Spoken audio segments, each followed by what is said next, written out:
అందరికీ నమస్తే అండి. నా పేరు రాజశేఖర్.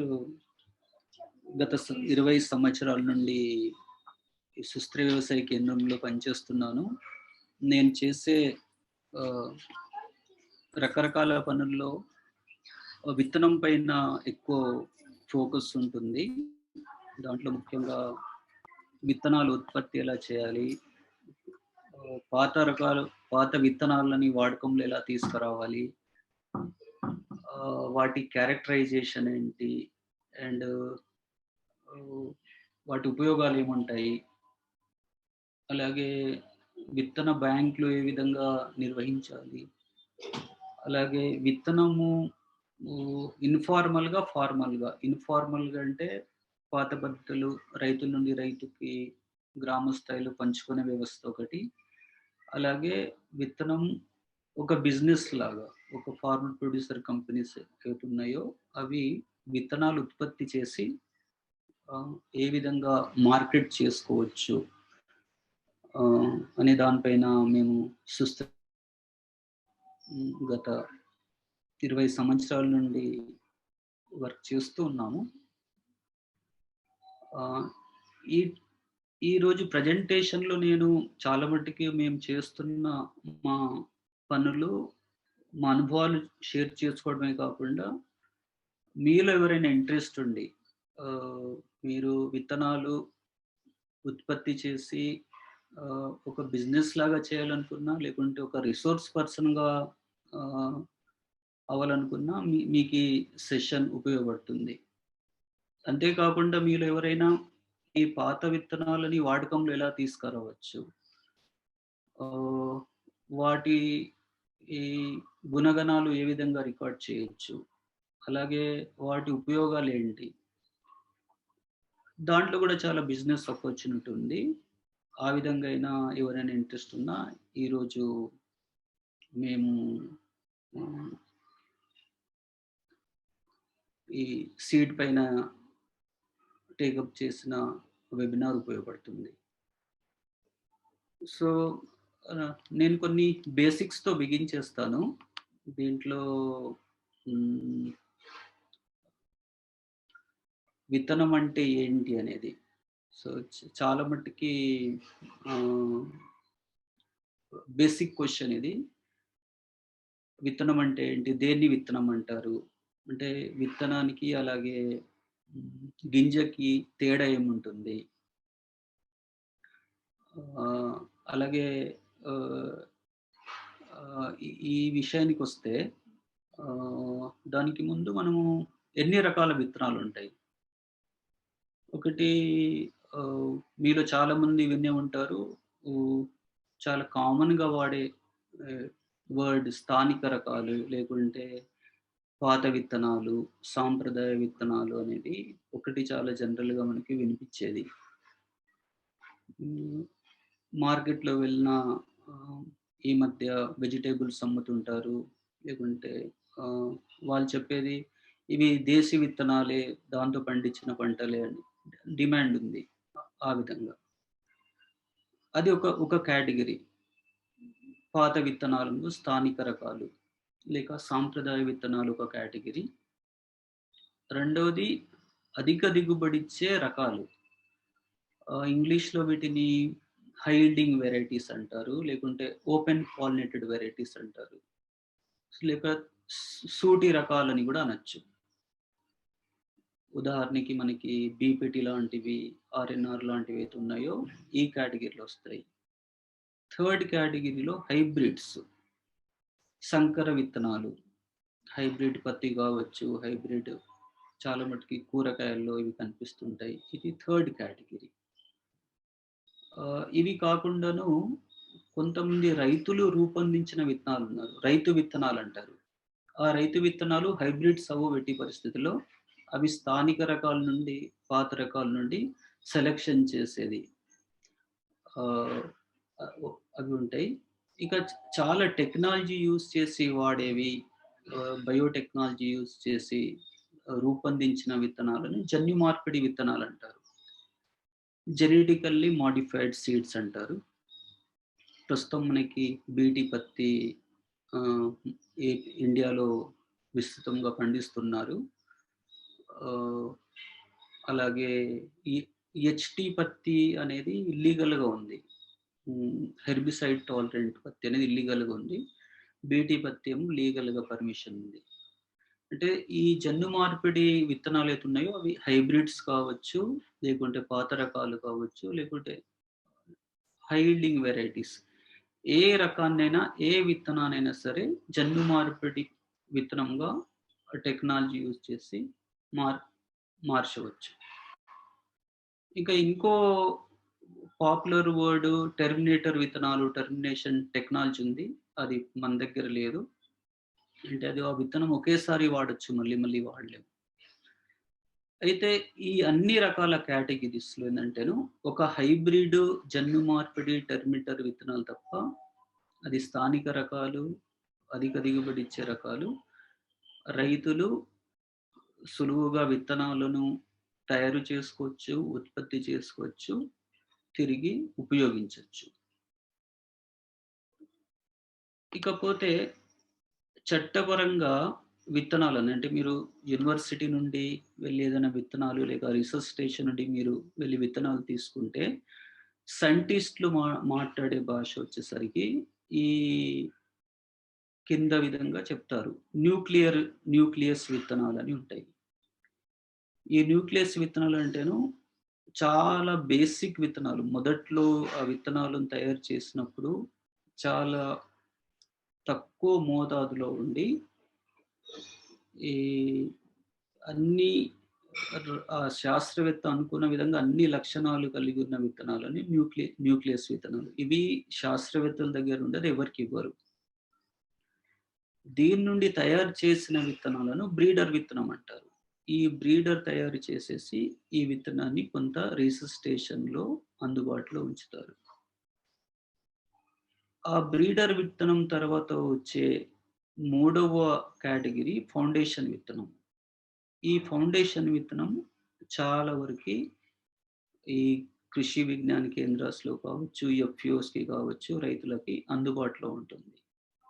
అయితే ఈ మొదటి కేటగిరీ వదిలేసి, న్యూక్లియస్ విత్తనం వదిలేసి, బ్రీడర్ విత్తనము, మూల విత్తనం లేక ఫౌండేషన్ విత్తనము, విత్తనాలు ఉత్పత్తి చేసడానికి ఉపయోగించే విత్తనాల ఒక కేటగిరీ. ఇది జనరల్‌గా రీసెర్చ్ స్టేషన్‌లో వాడుకలో ఉండే భాష. విత్తన చట్టాల ప్రకారం కూడా ఈ భాష వాడకంలో ఉంటుంది. దీని తర్వాత ఈ ఫౌండేషన్ విత్తనం నుండి వచ్చే నెక్స్ట్ కేటగిరీయే అది సర్టిఫైడ్ సీడ్స్ లేక ట్రూత్‌ఫుల్ లేబుల్ విత్తనం అంటారు. అంటే ఈ చివరగా కేటగిరీస్ 2 ఉన్నాయో ఆ విత్తనాలని జనరల్‌గా క్రాప్ ప్రొడక్షన్‌కి వాడతారు. మిగతావన్నీ ఆహ్, రకరకాల పేర్లైతే ఇచ్చారు. బట్ క్వాలిటీ పారామీటర్స్‌ని బట్టి ఆ పేర్లిచ్చారు. దాంట్లో ఏవైనా సరే ఈ సీడ్ ప్రొడక్షన్‌కే వాడతారు. చివరి 2 మాత్రము సీడ్ ప్రొడక్షన్ నుండి నెక్స్ట్ స్టెప్ క్రాప్ ప్రొడక్షన్‌కి వాడతారు. ఇది బేసిక్‌గా సీడ్స్‌లో వాడే టర్మినాలజీ. మీరు ఇండియాలో కాదు ప్రపంచంలో ఎక్కడెళ్ళినా జనరల్‌గా ఈ టర్మ్సే వాడకంలో ఉంటాయి. స్పీడు, వాయిస్ ఓకేనండి? Yes sir. Okay okay. Sir. Okay. Okay sir. Okay. Yes. Thank you. బావుంది. బావుంది. రాజశేఖర్ గారు. యాహ్! Thank you. ఇంకా కొంచెం ఈ విత్తనానికి, గింజకు మధ్య తేడా ఒకటి చెప్తాను. విత్తన చట్టం ప్రకారం నాణ్యత ప్రమాణాలు పాటిస్తూ ఉత్పత్తి చేస్తారు. ఈ నాణ్యత ప్రమాణాలు కొన్ని ఉంటాయి. అవి బేసిక్ ప్రిన్సిపల్ పాటించి పండించేవి విత్తనాలు. గింజలైతే గింజల కోసం పండించేవి అలాంటి ఏమి రెస్ట్రిక్షన్స్ గాని ఏమి ఉండవు. ఈ విత్తనాలు ఉత్పత్తి చేసేటప్పుడు ఒకటి వేర్పాటు దూరం అంటారు. ఐసోలేషన్ డిస్టెన్స్ ఒకటి ఫాలో అవ్వాలి.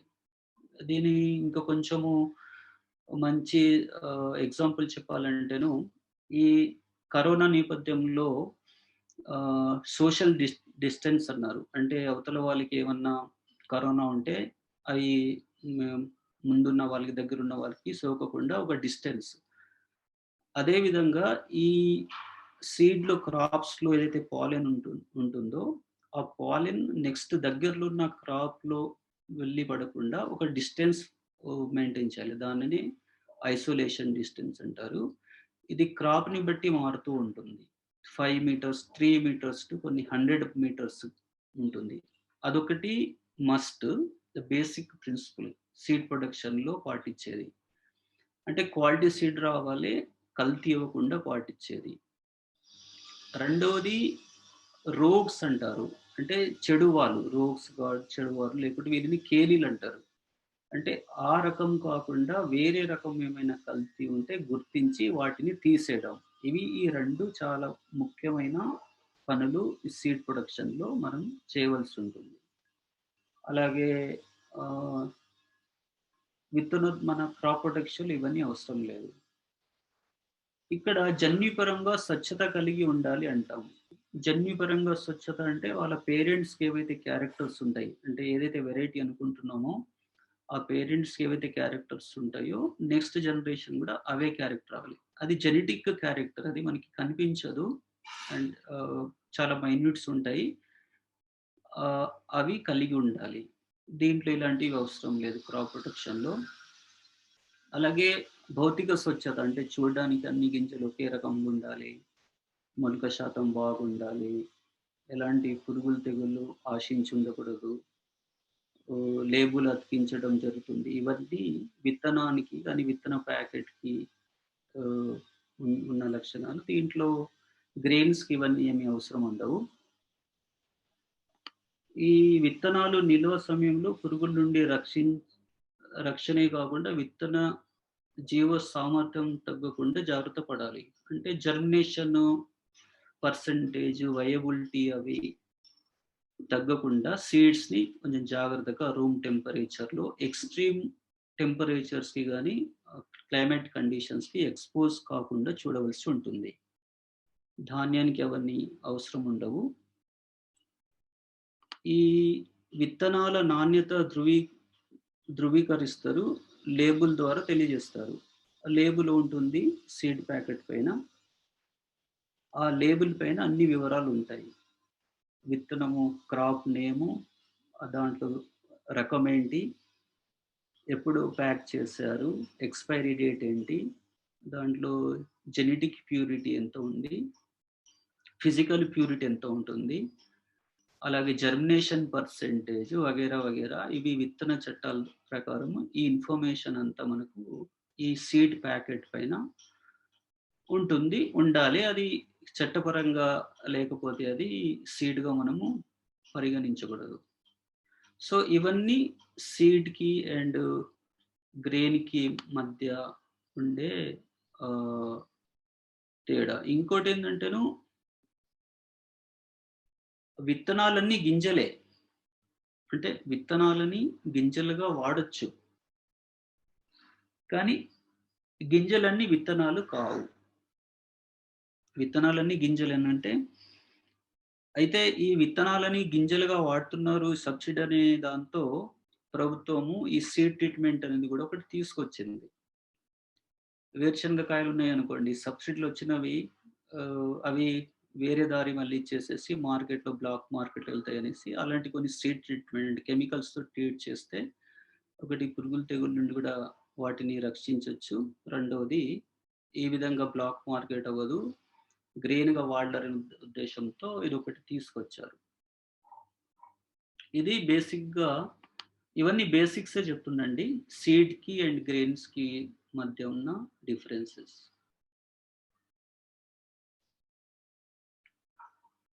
కొన్ని ఫోటోస్ చూస్తున్నాను మీకు.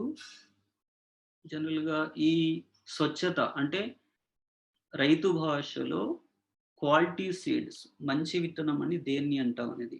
ఇక్కడ కనిపించని లక్షణాలున్నాయి. కనిపించే లక్షణాలున్నాయి. ఇప్పుడు మీకు పైన కనిపిస్తున్నాయి ఆహ్, ఈ విత్తనాలు మన క్యాస్టర్ విత్తనాలు. ఈ లెఫ్ట్ సైడ్ ఉన్న విత్తనాలు ఊ న చాలా చక్కగున్నాయి. బట్ ఆ ప్యాటర్ను దానిపైన ఉన్నదంతా అన్నీ దాదాపు ఒకే విధంగా ఉన్నాయి. అంటే ఇవి జన్యుపరంగా స్వచ్ఛమైన విత్తనాలని. రెండో వైపు ఉన్న క్యాస్టర్ విత్తనాలు డిఫరెంట్ కలర్స్‌లో ఉన్నాయి. అంటే దీంట్లో మిక్స్ అయింది కాబట్టి ఇది జన్యుపరంగా స్వచ్ఛమైన విత్తనాలు కాదు. అలాగే కింద వేరుశనగ కాయలున్నాయి. అవి అన్నీ చక్కగా ఒకే కలర్‌లో, ఒకే సైజులో ఉన్నాయి. ఇవి చూడడానికి చూడగానే తెలుస్తుంది ఇవి బాగున్నాయని. అంటే వీటిని మనము మంచి విత్తనాలు అంటాము. ఈ రెండో వైపు ఉన్న విత్తనాలు ఏవైతే ఉన్నాయో దాంట్లో పురుగులు పట్టేస్తున్నాయి. దాంట్లో మిక్స్ ఉండొచ్చు, రాళ్ళు రప్పలుండొచ్చు, డిఫరెంట్ సైజెస్ కూడా ఉండొచ్చు. దాన్ని స్వచ్ఛత లేని విత్తనాలంటాం. అంటే రైతు పరంగా అయితే వీళ్ళు ఈ భాష వాళ్ళు మాట్లాడినా, మాట్లాడకపోయినా వాళ్ళకి ఉన్న అంచనాతో, వాళ్ళకున్న అనుభవంతో ఏది మంచి విత్తనమో కాదో వాళ్ళు గుర్తించగలుగుతారు. అదే శాస్త్రవేత్తలు, సైంటిస్ట్ అయితే ఈ టర్మినాలజీ యూజ్ చేస్తారు. అలాగే కొన్ని జెనెటిక్ ప్యూరిటీ అంటే జన్యుపరంగా స్వచ్ఛమైన విత్తనాలో కాదో తెలుసుకోవడానికి సీడ్ టెస్టింగ్ ల్యాబ్స్‌లో కొన్ని రకాల టెస్ట్‌లు కూడా చేసి మనము వీటిని ఆహ్, కనుక్కోవచ్చు. ఎప్పుడైతే విత్తనాలు ఆహ్, కంపెనీ నుండి కంపెనీస్ నుండి మార్కెట్‌కి రిలీజ్ అవుతాయో, దానికి ముందు ఈ సీడ్ కదా! సర్టిఫికేషన్. యెస్. డౌట్ ఉందండి? ఒక కారొచ్చింది మిస్డ్ కాలు. సౌండ్ పోయింది డెలివరీ. హలో? హలో? కంటిన్యూ చేయమంటారండి? ఏమైనా డౌట్ ఉందా? చేయండి సార్. అక్కడ వాళ్ళకేదో వచ్చింది call. Okay. Fine. Yeah! So, ఈ విత్తనాలు కంపెనీస్ మార్కెట్ చేసేటప్పుడు సీడ్ సర్టిఫికేషన్ ప్రాసెస్ ఉంటుంది. ఈ సీడ్ సర్టిఫికేషన్ ప్రాసెస్‌లో ఈ జెనెటిక్ ప్యూరిటీ, ఫిజికల్ ప్యూరిటీ, అలాగే జెర్మినేషన్ పర్సెంటేజు, ఈ రకరకాల పారామీటర్స్ చెక్ చేసిన తర్వాతనే వాళ్ళకి మార్కెట్ చేయడానికి పర్మిషన్స్ ఇస్తారు.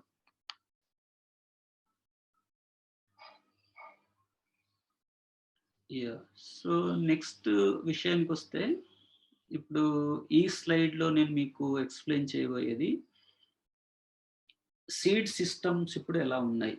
ఓవరాల్ ఇండియాలో చూస్తుంటే సీడ్ సిస్టమ్స్ 2 రకాలుగున్నాయండి. ఒకటేమో నియంత్రిత పద్ధతులు. అంటే ఫార్మల్ సీడ్ సిస్టమ్స్. రెండోది ఇన్‌ఫార్మల్ సీడ్ సిస్టమ్. అనియంత్రిత పద్ధతులు. అంటే ఈ నియంత్రిత పద్ధతులు లేకపోతే ఫార్మల్ సీడ్ సిస్టమ్‌లో ఏమవుతుందంటే, ఈ సీడ్ అనేది ఆహ్, ఆహ్, విత్తన చట్టం ప్రకారము సర్టిఫైడ్ చేసేసి ప్రొడ్యూస్ చేస్తారు. ప్రొడ్యూస్ చేసిన సీడ్ అది డీలర్‌ల ద్వారా అంటే ప్రైవేట్ కంపెనీస్ నుండి డీలర్‌ల ద్వారా, లేకుంటే ప్రభుత్వ విత్తన సంస్థల ద్వారా seed certification, seed co-op agencies ద్వారా ఆహ్, లేక ఆహ్, అగ్రికల్చర్ డిపార్ట్‌మెంట్ ద్వారా ఆహ్, ఆహ్, అలాగే సబ్సిడీ విత్తనాలు గవర్నమెంట్ ద్వారా ఇవి రైతులకి అందుబాటులోకి ఉంటాయి. ప్రైవేటు అండ్ పబ్లిక్ 2 సిస్టమ్స్ ఈడ ఉంటాయి. అయితే దీంట్లో ప్రైవేట్ సీడ్ సెక్టర్ డామినేట్ చేస్తుంది. అండ్ పబ్లిక్ సీడ్ సెక్టర్ ఏమో కొన్ని రకాల విత్తనాలుంది.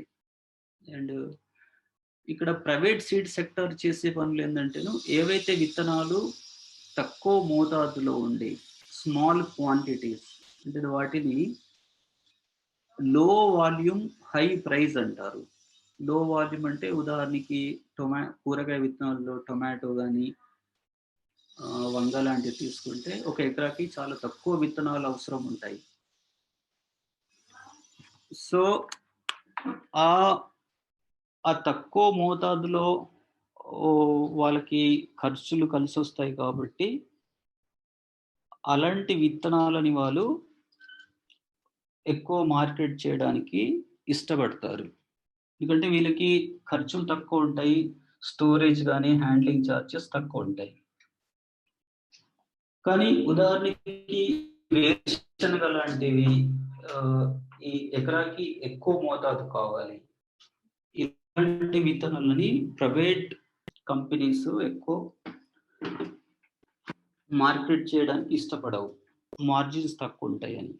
అందుకనేసి ఈ ఫార్మల్ సీడ్ సిస్టమ్ ఉన్నప్పటికీ, ఎందుకంటే హైదరాబాద్ లాంటి ప్లేస్‌లో దాదాపుగా 400 సీడ్ కంపెనీస్ ఉంటాయి.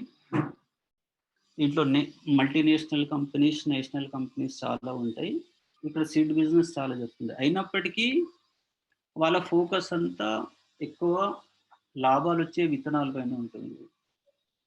కాకపోతే ఇది ఇన్‌ఫార్మల్ సీడ్ సిస్టమ్ విషయానికొస్తే ఇది ఇన్‌ఫార్మల్‌గా జరుగుతూ ఉంటుంది. అదెలా విత్తన బ్యాంకులు కావచ్చు, రైతులు పంచుకోవడం అవ్వచ్చు, చుట్టాల మధ్యలో పంచుకోవడము, లేకుంటే స్థానిక మార్కెట్‌లో వాడు ఆహ్, కొన్నవి వాడడము, అలాగే రైతులు సొంతగా వాడుకోవడము. ఈ ఇది ప్రస్తుతము ఇండియాలో 90% కాకపోయినా 70% ఈ సిస్టమ్ ఇప్పటికి ఇలాగనే నడుస్తుంది. అంటే ఆహ్, రైతులు వాళ్ళకి కావాల్సిన విత్తనాలు చాలా మట్టుకి వాళ్ళు ఏదో విధంగా అటు ప్రభుత్వం కావచ్చు, ప్రైవేట్ రంగ సంస్థల పైన ఆధారపడకుండానే వాళ్ళు విత్తనాలు సమకూర్చుకుంటున్నారు. అయితే ఈ 2 సిస్టమ్స్‌లో అడ్వాంటేజెస్, డిసడ్వాంటేజెస్ ఉన్నాయి. ఈ ఫార్మల్ సీడ్ సిస్టమ్‌లో మాత్రము క్వాలిటీ అష్యూరెన్స్ ఉండొచ్చు, యూనిఫార్మిటీ ఉండొచ్చు. మార్కెట్ రిక్వైర్మెంట్‌ని బట్టి కలరు, యూనిఫార్మిటీ అవన్నీ దృష్టిలో పెట్టుకొని విత్తనాలు ఉత్పత్తి చేస్తారు. ఈ సిస్టమ్‌లో సబ్సిడీ ఉంటుంది. ప్రైవేట్ కంపెనీ వాళ్ళకి బిజినెస్. ఇది ఫార్మల్ సీడ్ సిస్టమ్. అయితే ఫార్మల్ సీడ్ సిస్టమ్ అంతా కలిపేసి రైతులకి విత్తనాలు అందించే పరిస్థితులు లేదు కాబట్టి ఇన్‌ఫార్మల్ సిస్టమ్ కూడా ఉంది. అందుకే ఇప్పుడు ఫార్మర్ ప్రొడ్యూసర్ కంపెనీస్ కూడా యాక్టివ్ రోల్ ప్లే చేస్తున్నాయి. కాకపోతే ఈ సిస్టమ్‌తో నాణ్యత కొంచెం జాగ్రత్త ఇంకా చూసుకోవాల్సిన అవసరం ఉంది. క్వాలిటీలో కొన్ని ఇష్యూస్ ఉన్నాయి. అలాగే పోస్ట్ హార్వెస్ట్ మేనేజ్మెంట్ అంటే విత్తనాలని ఉత్పత్తి చేసిన తర్వాత వాటిని ప్రాపర్‌గా ప్రాసెస్ చేసి, ప్రాపర్‌గా స్టోర్ చేసి, రీడిస్ట్రిబ్యూషన్, ప్యాకింగ్ అనేది ఇంకా చాలా చేయవలసింది. దీంట్లో ఈ ప్రస్తుతం ఉన్న ఫార్మర్ ప్రొడ్యూసర్స్ కంపెనీస్ కొంత యాక్టివ్ రోల్ ప్లే చేస్తున్నారు. కాకపోతే వాళ్ళకి స్కిల్స్, ట్రైనింగ్స్ అలాగే రిసోర్సెస్ సమకూరిస్తే డెఫినిట్‌గా ఈ ఫార్మర్ ప్రొడ్యూసర్ కంపెనీస్ ఒక ఫార్మల్ సీడ్ సిస్టమ్ ఏదైతే కంపెనీస్ చేస్తాయో అదే విధంగా ఈ ప్రొడ్యూసర్ కంపెనీస్ కూడా ఈ విత్తనాలు ఉత్పత్తి చేసేసి రైతులకి గ్రామ స్థాయిలోనే అందుబాటులో ఉంచడానికి వీలు అవుతుంది.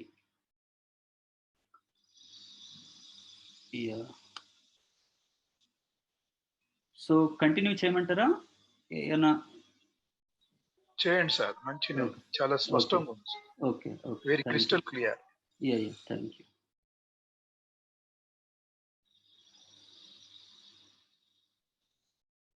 సరే, ఇప్పుడు ఇంతకు ముందు చెప్పినట్టు ఏ సిస్టమ్స్ ఎలా పనిచేస్తున్నాయో తెలిసింది. కాకపోతే మీలో ఎవరైనా సీడ్ ఎంటర్‌ప్రెన్యూర్ కావాలి, సీడ్ బిజినెస్‌లో రావాలి అనుకుంటే ఎలా చేయొచ్చు అనేది. అది మీరు పాత విత్తనాలను తీసుకొచ్చి వాటిని శుద్ధి చేసి ఆ విత్తనాలని మార్కెట్ చేయడానికి వీలవుతుంది. అలాగే improved varieties, high yielding varieties ఈ రీసెర్చ్ స్టేషన్స్ నుండి తీసుకొచ్చి ఆ విత్తనాలను కూడా మీరు ఉత్పత్తి చేసి రైతులకి అందుబాటులో ఉంచడమే కాకుండా ఒక బిజినెస్ మోడల్‌లో కూడా వెళ్ళొచ్చు. దీంట్లో మీరు ఇండివిడ్యువల్స్‌గా ఉండి విత్తనాలు ఉత్పత్తి చేసేసి స్థానికంగా ఉన్న ఫార్మర్ ప్రొడ్యూసర్ కంపెనీస్‌తో కలిసి వర్క్ చేయొచ్చు. అంటే మీరు విత్తనాలు ఉత్పత్తి చేస్తారు. ఆ విత్తనాలని మీరు అక్కడ స్థానికంగా ఉన్న ఫార్మర్ ప్రొడ్యూసర్ కంపెనీస్‌కి అందుబాటులో ఉంచితే, ఆ ఫార్మర్ ప్రొడ్యూసర్ కంపెనీ వచ్చేసి ఈ విత్తనాలను స్టోర్ చేసి, ప్యాక్ చేసి, లేబులింగ్ అంతా చేసేసి, సీజన్‌లో రైతులకి అందుబాటులోకి తీసుకొస్తుంది. సో, ఇది సీడ్ బిజినెస్‌కి మంచి ఆపర్చునిటీ ఉంది. ఎందుకంటే ఈ ప్రాంతం ముఖ్యంగా కర్నూలు నుండి మొదలుపెడితే ఇటు తెలంగాణ మొత్తము, అలాగే ఏపీలో చాలా ప్రాంతాలలో విత్తనాలు ఉత్పత్తి చేయడానికి చాలా అనుకూలమైన వాతావరణము, భూములు ఉన్నాయి. అందుకే విత్తనాలు ఉత్పత్తి చేసి మీకు కావాల్సిన విత్తనాలు మీరు వాడుకోవడమే కాకుండా, ఒక ఫార్మర్‌లో ఇన్‌ఫార్మల్ బిజినెస్‌గా ఇది ముందుకు తీసుకెళ్ళడానికి వీలవుతుంది. సో, దీంట్లో ఏం చేయాలి ముఖ్యంగా? మనకి కావాల్సిన ఒక చిన్న ప్లానింగ్ ప్రణాళిక అవసరం. రీసెర్చ్ స్టేషన్ నుండి ఆ బ్రీడర్ సీడ్స్ కావచ్చు, ఇంతకు ముందు చెప్పినట్టు, లేక ఫౌండేషన్ సీడ్స్ అవి కావచ్చు. ఇది ఇంప్రూవ్డ్ వెరైటీస్‌కి. అలా కాకుండా మీరు పాత రకాలు, ట్రెడిషనల్ సీడ్స్ డిమాండ్ చాలా ఉంది. వాటిని కూడా ఉత్పత్తి చేసి మార్కెట్ చేయాలి, లేకుంటే బిజినెస్ పరంగా తీసుకోవాలనుకుంటే అదనే చేయొచ్చు. ఏదైనా సరే ఆ సోర్సింగ్ అనేది ముఖ్యం. అది ఫార్మల్ సీడ్ సిస్టమ్‌లో అయితే బ్రీడర్ సీడో, ఫౌండేషన్ సీడ్ అంటాము. ఇన్‌ఫార్మల్ సీడ్ సిస్టమ్‌లో అయితే ఆ ట్రెడిషనల్ సీడ్ కొంచెం మంచి క్వాలిటీ ఉన్న సీడు తెలిసిన రైతుల దగ్గర నుండి ఆ విత్తనాలు, లేక ఎఫ్‌ఏ నుండి ఆ విత్తనాలు తీసుకొచ్చి మీరు గ్రూప్‌గా అయితే గ్రూప్‌గా, లేక ఇండివిడ్యువల్‌గా అయితే ఇండివిడ్యువల్‌గా ఈ విత్తనాలు ఉత్పత్తి చేయవలసి ఉంటుంది. సో, మరి విత్తనాలు ఉత్పత్తి చేయాలంటే ఇంతకుముందు చెప్పాను నేను మీకు, ఈ భౌతిక స్వచ్ఛత ఇవి క్వాలిటీ పారామీటర్స్ అన్నీ ఫాలో అవ్వాలి. అదేం చేయాలి? ఐసోలేషన్ డిస్టెన్స్ అనే మాట మాట్లాడాము. అలాగే కేలీలు ఏరేయడం, రోగింగ్ అనే మాట మాట్లాడాము. అది ఎలా చేయాలో నెక్స్ట్ స్లైడ్స్‌లో మీకు ఎక్స్‌ప్లెయిన్ చేస్తాను. సో, ఈ విధంగా విత్తనాలు తీసుకొచ్చి, విత్తనాలను ఉత్పత్తి చేసిన తర్వాత మీరు ఇండివిడ్యువల్‌గా ఆ నాణ్యత ప్రమాణాలు పాటించి, ఆ విత్తనాలని మీరు ప్రాసెసింగ్ చేసి, ఆ ప్రాసెసింగ్ అనేది మాన్యువల్ ప్రాసెసింగ్ అవ్వచ్చు, లేకపోతే మీరు క్వ క్వాంటిటీలో సీడ్ ఉంటే సీడ్ ప్రాసెసింగ్ యూనిట్స్ కూడా అందుబాటులో ఉన్నాయి. ఆ సీడ్ ప్రాసెసింగ్ యూనిట్స్ చాలా మట్టుకి జాబ్ వర్క్ చేస్తాయి. వాళ్ళ దగ్గర ఈ విత్తనాలని ప్రాసెసింగ్ చేయించేసేసి మీరు హ్మ్, క్లీనింగ్, గ్రేడింగ్ చేసేసి మీరు రైతులకి ఇవ్వచ్చు. లేకపోతే మీరు ఈ ఫార్మర్ ప్రొడ్యూసర్ ఎఫ్‌పిఓని రాస్తాను. ఈ ఫార్మర్ ప్రొడ్యూసర్ కంపెనీస్ ద్వారా ఈ వాళ్ళకి కొంత ఇన్‌ఫ్రాస్ట్రక్చరు అవన్నీ ఉన్నాయి. వాళ్ళు ప్రాసెసింగ్ చేయించి అక్కడ స్టోర్ చేసి, అవి వాళ్ళు స్థానికంగా అమ్మొచ్చు. లేకపోతే ఈ కొన్ని రైతు సేవా కేంద్రాలనే కాన్సెప్ట్ వచ్చింది. ఆ రైతు సేవా కేంద్రాల ద్వారా రైతులకి అందుబాటులో తీసుకురావచ్చు. లేకపోతే ఈ విధంగా ఉత్పత్తి చేసిన విత్తనాలని రాష్ట్ర విత్తన సబ్సిడీ సిస్టమ్ ఉంది. ఆహ్, స్ వాళ్ళు గూడా మన సీడ్ కార్పొరేషన్స్ కూడా వాళ్ళు తీసుకొచ్చి మళ్ళీ కొనుక్కొని వాళ్ళు రైతులకి సరఫరా చేస్తారు. కాకపోతే మీరు ఓహ్, గవర్నమెంట్‌తో కలిసి సీడ్ ప్రొడ్యూస్ చేసి సప్లై చేయాలనుకుంటే ముందే వాళ్ళతో మాట్లాడి అగ్రీమెంట్‌లో ఎంటర్ అవ్వాలి. అలాగే వాళ్ళిచ్చిన విత్తనాలు ఉత్పత్తి చేయాలి. వాళ్ళే ఇన్స్‌పెక్షన్స్ చేసేసి సర్టిఫికేట్ సపోర్ట్ వాళ్ళు చేస్తారు. సో, ఈ విధంగా ఆహ్, ఈ ఈ ఈ ప్రాసెస్ ఈ 3, 4 స్టెప్స్ ఉంటాయి. దీంట్లో మీరు స్మాల్ స్కేల్‌లో చేసుకోవాలి. గ్రామ స్థాయిలో చేసుకోవాలి. లేకుంటే ఒక 3, 4 గ్రామాలులోనే విత్తనాలు ఉత్పత్తి చేసి, నేను సొంతగా వాడుకుంటాను. కొంతమంది రైతులకి ఇస్తాననుకుంటే, దానికి సర్టిఫికేట్స్ ఏమీ అవసరం లేదు. లీగల్‌గా గూడా ఎవరు ఏమి అనరు. మీరు దానికి బ్రాండ్ చేసేసి లేబులేస్తేనే ఇబ్బంది. అలా కాకుండా మీరు కొంచెం స్కేల్‌లో వెళ్ళాలి అనుకున్నప్పుడు, ఈ సర్టిఫికేట్స్ సీడ్ ప్రొడక్షన్‌కి సర్టిఫికేట్, మార్కెటింగ్ సర్టిఫికేట్ అవి సమకూర్చుకొని, దానికి బ్రాండింగ్, లేబుల్ చేసేసి, ప్రాసెసింగ్ చేసిన విత్తనాలను గూడా మనము మార్కెట్ చేయొచ్చు.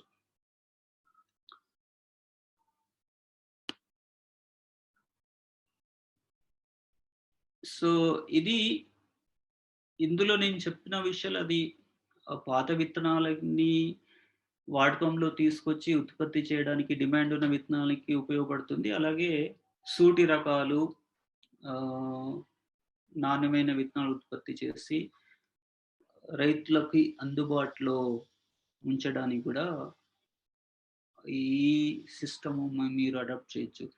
కాకపోతే నేను మొత్తం ఈ ప్రెజెంటేషన్‌లో హైబ్రిడ్ సీడ్ ప్రొడక్షన్ గురించి మాట్లాడట్లేదు.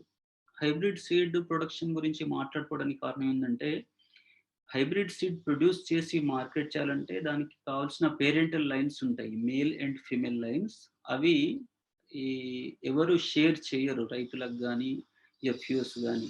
అన్‌లెస్ ఒక ఫార్మల్ అగ్రీమెంట్ ఉంటే తప్ప. దానికి రాయల్టీ అవి ఇస్తే, ఆ విత్తనాలు ఇస్తే మనం ఉత్పత్తి చేయాలి. సో, అందుకనేసి అంత కాంప్లికేట్ అవ్వకుండా హైబ్రిడ్స్ మనము సేంద్రియ వ్యవసాయంలో పెద్దగా అవసరం లేదు. సూటి రకాలు సరిపోతాయి. స్థానిక రకాలు సరిపోతాయనే దీంతో నేను హైబ్రిడ్ సీడ్ ప్రొడక్షన్ గురించి మాట్లాడట్లేదు. హైబ్రిడ్ సీడ్ ప్రొడక్షన్ ఇది కొంచెం కష్టంగానే ఉంటుంది. అది వేరుగానే ప్లాన్ చేయాల్సొస్తుంది. ఇంత సింపుల్‌గా ఉండదు. దాంట్లో పేరెంటల్ లైన్స్ మెయింటైన్ చేయాలి. మేల్ అండ్ ఫీమేల్ లైన్స్ అవి వేరుగానే సోయింగ్ చేయాలి. దాంట్లో క్రాసింగ్ ఉంటుంది. ఇవన్నీ ఉంటాయి కాబట్టి అది ఇంపాసిబుల్ ఏం కాదు. ఇప్పుడు మనకి అవసరము లేదు. అండ్ అంత ఆహ్, సులువు కాదు. కొంచెం కాంప్లికేటెడ్ అనే ఉద్దేశ్యంతో నేను హైబ్రిడ్ సీడ్ ప్రొడక్షన్ గురించి ఈ ప్రెజెంటేషన్‌లో ప్రస్తావనకి తీసుకురావట్లేదు.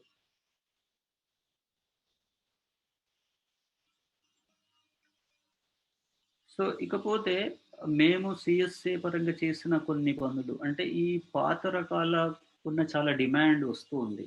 ముఖ్యంగా ఇప్పుడైతే ఈ కరోనా వచ్చిన తర్వాత హెల్త్ కాన్షియస్ చాలా పెరిగి హెల్తీ ఫుడ్, న్యూట్రిషియస్ ఫుడ్ అనేది చాలా మంది అడుగుతున్నారు. అందుకనేసి ఒక ఎఫర్ట్ ఏం జరిగిందంటే ఈ ఈ మిల్లెట్స్ గానివ్వండి, రకరకాల ఫుడ్ క్రాప్స్ మేము డిఫరెంట్ ప్లేసెస్ నుండి వాటిని సోర్స్ చేసి, తీసుకొచ్చి, ఈ బయోడైవర్సిటీ బ్లాక్స్ అనే ఒక కాన్సెప్ట్ తీసుకొచ్చాం. ఈ బయోడైవర్సిటీ బ్లాక్‌లో ఏం చేస్తారంటే, ఈ విత్తనాలని ఒక చోట ఒకే చోట ఒక ప్యాచ్‌లో చిన్న చిన్న ఆహ్, ఆహ్, ఆహ్, ఆహ్, ఇవిగా డివైడ్ చేసి, ఇక్కడ మేము పండించడం జరుగుతుంది. ఈ ప్రాసెస్‌లో ఏం గూడా ఇంకో పని ఏం జరుగుతుందంటేను, వాటిని క్లోజ్‌గా అబ్జర్వ్ చేయడం జరుగుతుంది. అంటే, ఆ పర్టిక్యులర్ అగ్రోక్లైమాటిక్ కండిషన్స్‌లో ఆ వెరైటీ పెర్ఫార్మన్స్ ఎలా ఉంది? ప్లాంట్ ఎక్స్‌ప్రెషన్ ఎలా ఉంది? ఆహ్, దిగుబడులు ఎలా వస్తున్నాయి? పురుగులు, తెగులు ఎలా వస్తున్నాయి? ఒక రకమైన క్యారెక్టరైజేషన్ గూడా జరుగుతుంది. సో, అంతే కాకుండా రైతులొచ్చి చూస్తారు. చూసేసి వాళ్ళ పర్సెప్షన్స్ కూడా జెప్తారు. ఇవైతే బాగున్నాయి, ఇవైతే బాగాలేవు. ఒక పార్టిసిపేటరీ అప్రోచ్ ఇక్కడ ఉంటుంది. పార్టిసిపేటరీ వెరైటీల సెలక్షన్ గూడా జరుగుతుంది. సో, ఈ విధంగా సెలెక్ట్ చేసిన విత్తనాలని ఈ దీంట్లో బెస్ట్ వాటిని, డిమాండ్ ఉన్న వాటిని దీంట్లో ఇవి ట్రెడిషనల్ పాత రకాలు కావచ్చు, ఇంప్రూవ్డ్ వెరైటీస్ కూడా కావచ్చు. మన దగ్గర లేనివి. ఆ ప్రాంతంలో లేని రకాలు. ఈ విత్తనాలని ఆహ్, మంచి వాటిని కొన్నిటిని స్క్రీన్ చేసేసి, నెక్స్ట్ వాటిని ఎక్కువ ఓహ్, ఏరియాలో ప్రొడ్యూస్ చేసేసి, మళ్ళీ ఈ ఫార్మర్ ప్రొడ్యూసర్ కంపెనీస్ ద్వారా రైతులకి అందుబాటులో ఉంచే ప్రక్రియ ఒకటి జరుగుతుంది. సో, ఇది ఎక్కువ పాత విత్తనాలని మన వాడకంలో తీసుకురావడానికి ఇలాంటి సిస్టమ్ చాలా ముఖ్యం. ఎందుకంటే అవేమి పాత విత్తనాలు ఎక్కడో చాలా తక్కువ సంఖ్యలో, తక్కువ క్వాంటిటీలో ఉంటాయి. వారు వాటిపైన ఫోకస్సు ఆహ్, రీసెర్చర్స్ కావచ్చు, యూనివర్సిటీ వాళ్ళంతా ఫోకస్ చేయరు. వెరైటీస్ అయితే వాళ్ళు ఎలాగో ప్రొడ్యూస్ చేస్తున్నారు. అందుబాటులో ఉన్నాయి కాబట్టి సీడ్స్‌తో ప్రాబ్లమ్ లేదు. కానీ పాత విత్తనాలను మళ్ళీ వెనక్కి తీసుకురావాలి, వాటి ఉత్పత్తి చేయాలి, వాడకంలో తీసుకోవాలనుకుంటే వాటిని మ్యాపింగ్ చేసి, వాటిని సెలెక్ట్ చేసి, కస్టోడియన్ ఫార్మర్స్ దగ్గర నుండి ఆ విత్తనాలను తీసుకొచ్చి, వాటిని మల్టిప్లై చేసి, క్యారెక్టరైజేషన్ చేసి ఎఫ్‌పిఓస్ ద్వారా ఆహ్, రైతులకి అందుబాటులో ఉంచవలసిన అవసరం ఉంది. అంతే కాకుండా కన్స్యూమర్ అవేర్‌నెస్ కూడా చాలా చేయవలసిన అవసరం ఉంది. అల్టిమేట్‌గా seed to plate, seed to food, seed to mouth. మనము ఎన్ని విత్తనాలు ఉత్పత్తి చేసినా కన్స్యూమర్స్‌కి నచ్చకపోతే, దానికి డిమాండ్ ఉండకుంటే ఏం ఉపయోగం ఉండదు కాబట్టి, ఈ ప్రాసెస్ మేము సీఎస్ఏలో చేస్తున్నాం. ఇది కంటిన్యూయస్ ప్రాసెస్. ఇది పత్తిలో చేస్తున్నాము. అలాగే మిల్లెట్స్‌లో, పల్సెస్‌లో, ప్యాడీలో, ఇటు ఏపీ, తెలంగాణ, మహారాష్ట్రలో ఆహ్, చేస్తున్నాము. ఈ ఈ మీటింగ్‌లో కొలీగ్స్ కూడా ఉన్నారు. వాళ్ళు గూడా చివర్లో ఎలా చేస్తున్నారో వాళ్ళ అనుభవాలు పంచుకుంటారు. సో, నేను ఇందులో చెప్పినట్టు ఈ స్టెప్స్ ఉంటాయి. వాటిని సేకరణ, సాగు చేయడము, ముఖ్యమైన లక్షణాలున్న మొక్కలను నిర్వహణ. అంటే దీంట్లో ఏదన్నా స్పెషల్ క్యారెక్టర్స్ ఉన్న విత్తనాలుంటే వాటి సెలక్షన్ గూడా చేయొచ్చు. అంటే కొత్త రకాలని మనము కనుగొనే ప్రక్రియ ఇది. దీంట్లో సహకార సంఘాల పాత్ర చాలా ముఖ్యమైనది. ఇండివిడ్యువల్‌గా చేయలేరు కాబట్టి ఇండివిడ్యువల్ రైతులు చేసినప్పటికీ సహకార సంఘాల ఫార్మ్ ప్రొడ్యూసర్ కంపెనీస్ ద్వారా ఈ విత్తనాన్ని పాపులరైజ్ చేయొచ్చు. సో, క్షేత్ర సందర్శన, విత్తన మేళాలు లాంటివి ఇది పాపులర్ చేయడానికి ఈ ఇలాంటివి కొన్ని మీటింగ్స్, వర్క్‌షాప్స్, మేళాస్ అవసరము. అలాగే ఆహ్, రైతులకి విత్తనాలు పంపిణీ చేయడం అనేది ముఖ్యమైనది. అయితే నేను ఇంతకుముందు మీకు చెప్పినట్టు ఈ పాత విత్తనాల విషయానికొస్తే ఆహ్, చాలామంది ఎమోషనల్‌గా ఈ సీడ్స్‌తో అటాచ్ అయ్యి ఉన్నారు. అవి పాత విత్తనాలు కాబట్టి అవి ఎలా ఉన్నా మంచివే అని. అది ఒక మిత్ ఉంది. అదొకటి మనం తీసేయాలి. సో, రైతుకు కావాల్సిందేంటి? పాతదో, కొత్తదో ఏది అయితే వైయబుల్ అవుతుంది. దిగుబడి రావాలి, కొంచెం డబ్బులు మిగిలాలి. ఆహ్, మరీ పాత విత్తనాలు కాబట్టి వరి అనేది ఒక ఎకరాకి 3, 4 క్వింటాలొస్తే అయినా పర్లేదన్నట్టు ఎక్కడ ఉండదు.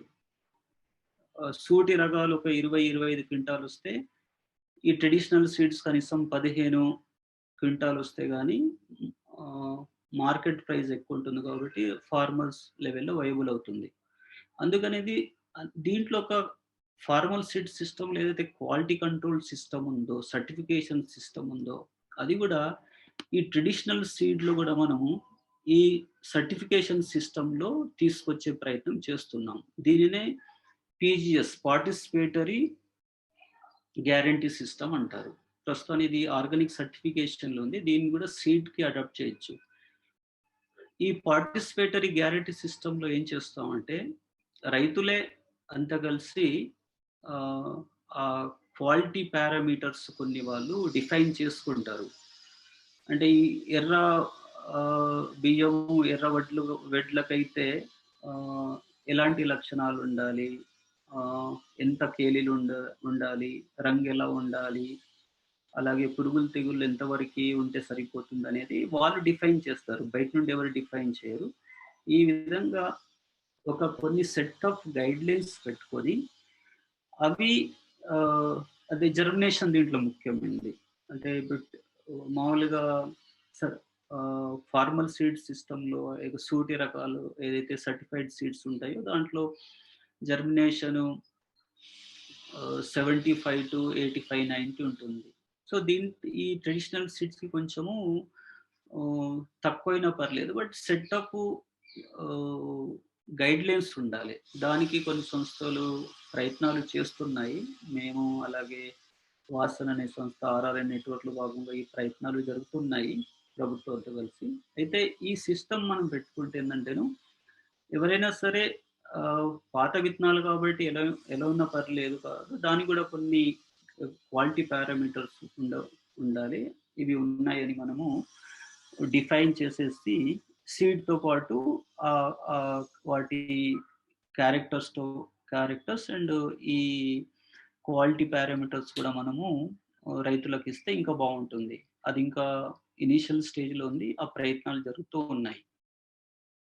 అయితే ఈ ఫార్మల్ సీడ్ సిస్టమ్‌లో ఏదైతే విత్తన చట్టాల ప్రకారం ఏదైతే క్వాలిటీ పారామీటర్స్ ఉంటాయో, ఆ క్వాలిటీ పారామీటర్స్‌లో ఇవి దాదాపు ఒకే విధంగా ఉంటాయి. దాంట్లో జర్మినేషన్ పర్సెంటేజ్ లాంటివి మనము ఇవి ఎంటైర్‌లీ డిఫరెంట్ ఉంటాయని నేను చెప్పట్లేదు. కాకపోతే దీనికి కొంచెము అంత రిజిడ్‌గా కాకుండా ఇక్కడ ఫ్లెక్సిబుల్‌గా ఉండాలనేది ఒక చర్చ జరుగుతూ ఉంది. ఇక్కడ ఈ విషయం నేను కొంచెం స్పెసిఫిక్‌గా ఎందుకు చెప్తున్నానంటే, ఇప్పుడు కొంచెము ఈ పాత రకాలనే పేర్లతో ఆహ్, పాత విత్తనాలనే పేర్లతో కొంత బిజినెస్ జరుగుతూ ఉంది. కొంత ఎక్స్‌ప్లాయిటేషన్ జరుగుతుంది అనే చెప్పుకోవాలి. ఆహ్, పాత విత్తనాలనుకుంటే కొంచెం అది యాక్సెప్టెన్స్ ఎక్కువుంటుంది. చాలామంది అడుగుతున్నారని ఆహ్, అవి పాత విత్తనాలు ఉండవు. అవి ట్రెడిషనల్ సీడ్స్ కావు. ఇంప్రూవ్డ్ వెరైటీస్‌ని తీసుకొచ్చి కొంతమంది అవి పాత విత్తనాలని పేరుతో మార్కెట్ చేస్తూ ఉన్నారు. సో, అది కొంచెం అన్‌ఎథికల్, అది సరైంది కాదు. ఆ ఎక్స్‌ప్లాయిటేషన్ గూడా ఆహ్, మనం తగ్గించడానికి, అలాగే అకౌంటబిలిటీ గూడా పెంచడానికి ఈ సీడ్‌లో పార్టిసిపేటరీ గ్యారంటీ సిస్టమ్ నాణ్యత ప్రమాణాలు పాత విత్తనాలలో గూడా పాటించడానికి ఇది ఉపయోగపడుతుందని ఆర్గనైజేషన్ పరంగా మా అభిప్రాయం. ఇది ఆహ్, వ్యాపారాన్ని విషయానికొస్తే, మనము ఏ విత్తనాలు మాట్లాడుకున్నాము, విత్తనాలు ఉత్పత్తి చేసేసి దానికి ఇన్‌ఫార్మల్‌గా, ఫార్మల్‌గా ఏ విధంగా మార్కెట్ చేయాలనుకున్నాం. అంటే వ్యాపారం విషయానికొస్తే ఎలా చేయొచ్చనేది ఈ స్లైడ్‌లో నేను మీకు ఎక్స్‌ప్లెయిన్ చేస్తాను. సీడ్ ఎంటర్‌ప్రైజెస్ విషయానికొస్తే ఎలా చేయొచ్చనేది నేను ఈ స్లైడ్‌లో మీకు చెప్తాను. దీంట్లో ఇంతకు ముందు చెప్పాను. మీరు విత్తనాలు ఒక బిజినెస్‌గా చూడాలి. విత్ ఎథిక్స్ అని మనం ఇక్కడ అనుకుంటే, అవి సాంప్రదాయక విత్తనాలవ్వచ్చు, లేకుంటే కొంతమంది రైతులు ఉత్ డెవలప్ చేసిన రైతుల సెలక్షన్స్ ఆహ్, ఉన్నాయి. జై శ్రీరామ్ అనేది ఇప్పుడు హెచ్ఎంటీ అని, అలాగే రఘువంశ్ అని కొంతమంది ఆహ్, రైతు శాస్త్రవేత్తలున్నారు. వాళ్ళ సెలక్షన్స్ ఉన్నాయి. వాళ్ళు గూడా విత్తనాలు ఇస్తారు. వాళ్ళ దగ్గర నుండి సేకరించి మనం ఉత్పత్తి చేసి ఉండొచ్చు. లేకపోతే అభివృద్ధి చేసిన వంగడాలు. అభివృద్ధి చేసిన వంగడాలేంటి? మన research stations. So, research station అనేది పబ్లిక్ సెక్టార్ ఇన్‌స్టిట్యూషన్స్ కాబట్టి వాళ్ళు ఏ రిసర్చ్ చేసినా పబ్లిక్ అందుబాటులో ఉండాలి. అలాగే ఆహ్, సి ప్రతి సిటిజన్‌కి ఆ యాక్సెస్ చేసే హక్కుంది.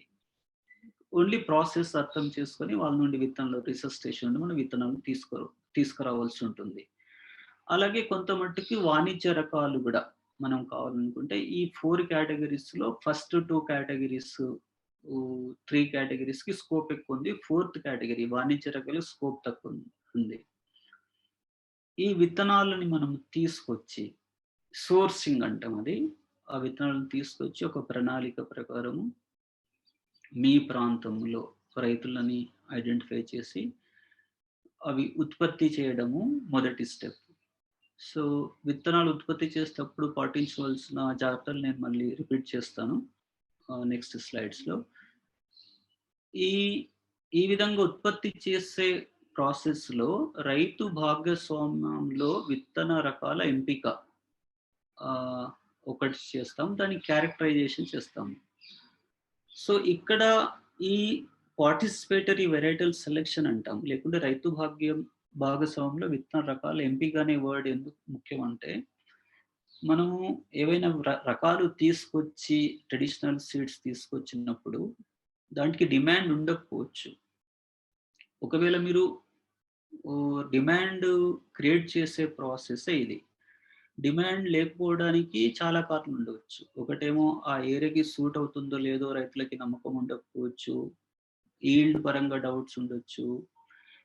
అది ఒకవేళ వరి అయితే, అది బియ్యం అయితే సరిగ్గా ఉడుకుతుందో లేదో, టేస్ట్ ఉంటుందో లేదో, సన్న రకమో, దొడ్డు రకం, ఈ రకరకాల డౌట్స్ ఉంటాయి. సో, ఈ ఇన్ఫర్మేషన్ అంతా కన్స్యూమర్స్‌కి కావచ్చు, వేరే ఫార్మర్స్ కానీ ఇ ఇవ్వాలంటే మీరు ఒక ఫీల్డ్ డే చేయడము, లేకుంటే ఫార్మర్స్‌ని ఎంగేజ్ చేసేసి ఈ పార్టిసిపేటరీ వెరైటల్ సెలక్షన్ చేసేసి దాంట్లో వాళ్ళకి నచ్చాయనే వాటిని నెక్స్ట్ స్టేజ్‌లో తీసుకెళ్ళడానికి వీలవుతుంది. దాని తర్వాత దీంట్లో ఈ నెక్స్ట్ ప్రాసెస్ అంటే ఇంతకుముందు నేను చెప్పినట్టు దీంట్లో కొన్ని ఆ పాపులేషన్‌లో కొన్ని రకాల మొక్కలు ఎక్స్ట్రార్డినరీగా పెర్ఫార్మన్స్ చేస్తున్నాయి అంటే, ఆ ప్లాంట్స్‌ని గూడా మనము సెలెక్ట్ చేసి ట్యాగ్ ఇచ్చేయొచ్చు. ఈ విధంగా తీసుకొచ్చిన విత్తనాలు వాటి పార్టిసిపేటరీ వెరైటీస్ సెలక్షన్ చేసిన తర్వాత దాంట్లో ఏదన్నా కల్తీ సమస్య ఉంటే ఆ పేరెంటల్ లైన్స్ నిర్వహణ అంటాం. అంటే వాటిని కొన్నిటిని మనం ఐడెంటిఫై చేసేసి అవి నెక్స్ట్ సీడ్ మల్టిప్లికేషన్‌కి వాడతామనడానికి పేరెంటల్ పేరెంటల్ లైన్స్ నిర్వహణ అంటాం. వీటిని మనం మూల విత్తనం అనొచ్చు. ఈ 4, 5 స్టెప్స్ తర్వాత. ఇది అంతా ఒక సీజన్ లేక 2 సీజన్ పని ఇదంతా. తీసుకురావడము, ఉత్పత్తి చేయడము, రైతులను పిలిపించి చూయించేసేసి, వాటిని ఐడెంటిఫై చేసేసి, దాన్ని ప్యూరిఫై చేసిన తర్వాత అది మూల విత్తనం. అది ఫౌండేషన్ విత్తనం. ఈ ఫౌండేషన్ విత్తనాన్ని ఇక మీరు ఎవరికైనా ఇవ్వండి. అటు రైతు సంఘాలకు ఇస్తారా, ఫార్మర్ ప్రొడ్యూసర్ కంపెనీకి ఇస్తారా, ఇండివిడ్యువల్ ఇంట్రెస్ట్ ఉన్న వాళ్ళకి ఇచ్చి, వాళ్ళు ఈ విత్తనాలని ఉత్పత్తి చేసేనివ్వచ్చు, లేకుంటే ఈ మూల విత్తనము వేరే వాళ్ళకి విత్తన బ్యాంకులకు కావచ్చు, విత్తన అమ్మకందారులకు కావచ్చు, ఇతర ఎఫ్ఓలకు గానీ, రైతు సేవా కేంద్రాలు, కొన్ని ఎన్‌పిఎం షాప్స్ ఉన్నాయి, రైతులకు ఇవ్వచ్చు. సో, ఈ 3, 4 స్టెప్స్ ఉన్నాయి ఇందులో. ముందు మనకు కావాల్సినవి సెలెక్ట్ చేయడము, వాటిని ప్రొడ్యూస్ చేసే ప్రాసెస్‌లో రైతులను ఇన్వాల్వ్ చేసేసి పార్టిసిపేటరీ వెరైటీలు సెలక్షన్ చేయడము, దాంట్లో పేరెంటల్ లైన్స్ నిర్వహణ, దానికి ఒక ఫౌండేషన్ సీడ్ అని అంటే ప్యూరిఫై చేస్తాం మంచి విత్తనాలు కాబట్టి ఫౌండేషన్ విత్తనం అని పేరు పెట్టిన తర్వాత వీటిని రైతు సహకార సంఘాల ద్వారా, రైతు సహకార సంఘాలని ప్లాట్‌ఫామ్ వాటి ద్వారా మీరు ప్రాసెస్ చేసి ఇస్తారా? లేకుంటే వేరే రైతులకి ఇచ్చి వాళ్ళతో ఉత్పత్తి చేస్తారా? అనేది ఇష్టం. అది మన ఇష్టం. సో, ఇది దీంతో ఈ స్లైడ్ వలన మెయిన్‌గా 2 రకాల మెసేజెస్ మీకు నేను ఇవ్వదలుచుకున్నాను. ఒకటి వచ్చేసి డిమాండ్ క్రియేట్ చేయడానికి చేసే ప్రక్రియ ఒకటుంది. Farmer participatory varietal selection. రెండవది ప్యూరిటీ, క్వాలిటీ కంట్రోల్ అంటే నాణ్యమైన మూల విత్తనాలు అందుబాటులో ఉంచే ప్రక్రియ ఇది. ఇది ఒకవేళ ట్రెడిషనల్ సీడ్స్‌కి అయితే దాంట్లో సర్టిఫికేషన్ వగైరా అవసరం లేదు. అలా కాకుండా అభివృద్ధి చేసిన వంగడాలు అంటే రీసెర్చ్ స్టేషన్ నుండి తీసుకొచ్చిన విత్తనాలైతే మనం దీనికి విత్తనోత్పత్తికి అండ్ మార్కెటింగ్ కావాల్సిన లైసెన్సెస్ కూడా తీసుకొచ్చి ఆ ప్రాసెస్ యూనిట్‌లో ప్రాసెస్ చేసి మనము మార్కెట్ చేయొచ్చు. సో, ఇది మొత్తము ప్రొడక్షన్ నుండి ఏ విధంగా మార్కెట్ చేయొచ్చు, ఎలా తీసుకెళ్ళొచ్చు అనేది ఉంది. అంటే సీడ్ ప్రొడక్షను, సీడ్ మేనేజ్‌మెంట్ అనేది చాలా బ్రాడ్ సబ్జెక్ట్. నేను చాలా మట్టుకి సింప్లిఫై చేసే ప్రయత్నం ఇది. కాకపోతే మీకు ఇందులో డౌట్స్ ఉంటే ఎక్కడ ఏదైనా స్టెప్ ఎలా చేయాలనుకుంటే మనము మళ్ళీ డీటెయిల్‌గా డిస్కస్ చేద్దాం.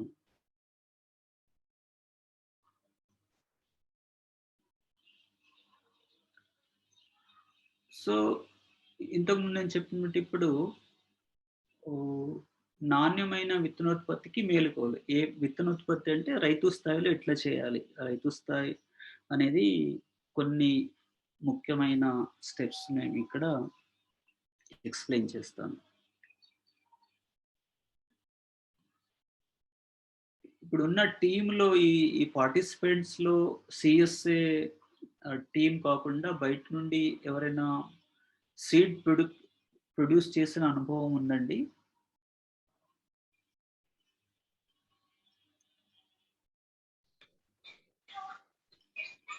లేదు సార్. మనోహర్ లేదు. ఓకే. ఇంకెవరికైనా ఏదైనా ప్రయత్నం చేశారు లేకుంటే ఓకే. ఫైన్. ప్రాబ్లమ్ లేదు. సార్ ఇక్కడ అంటే ఇది మనం ప్రొడ్యూస్ చేయడానికి ఫౌండేషన్ సీడ్ ప్రొడ్యూస్ చేయడానికి 1 or 2 సీజన్స్ పడుతుంది కదా సార్?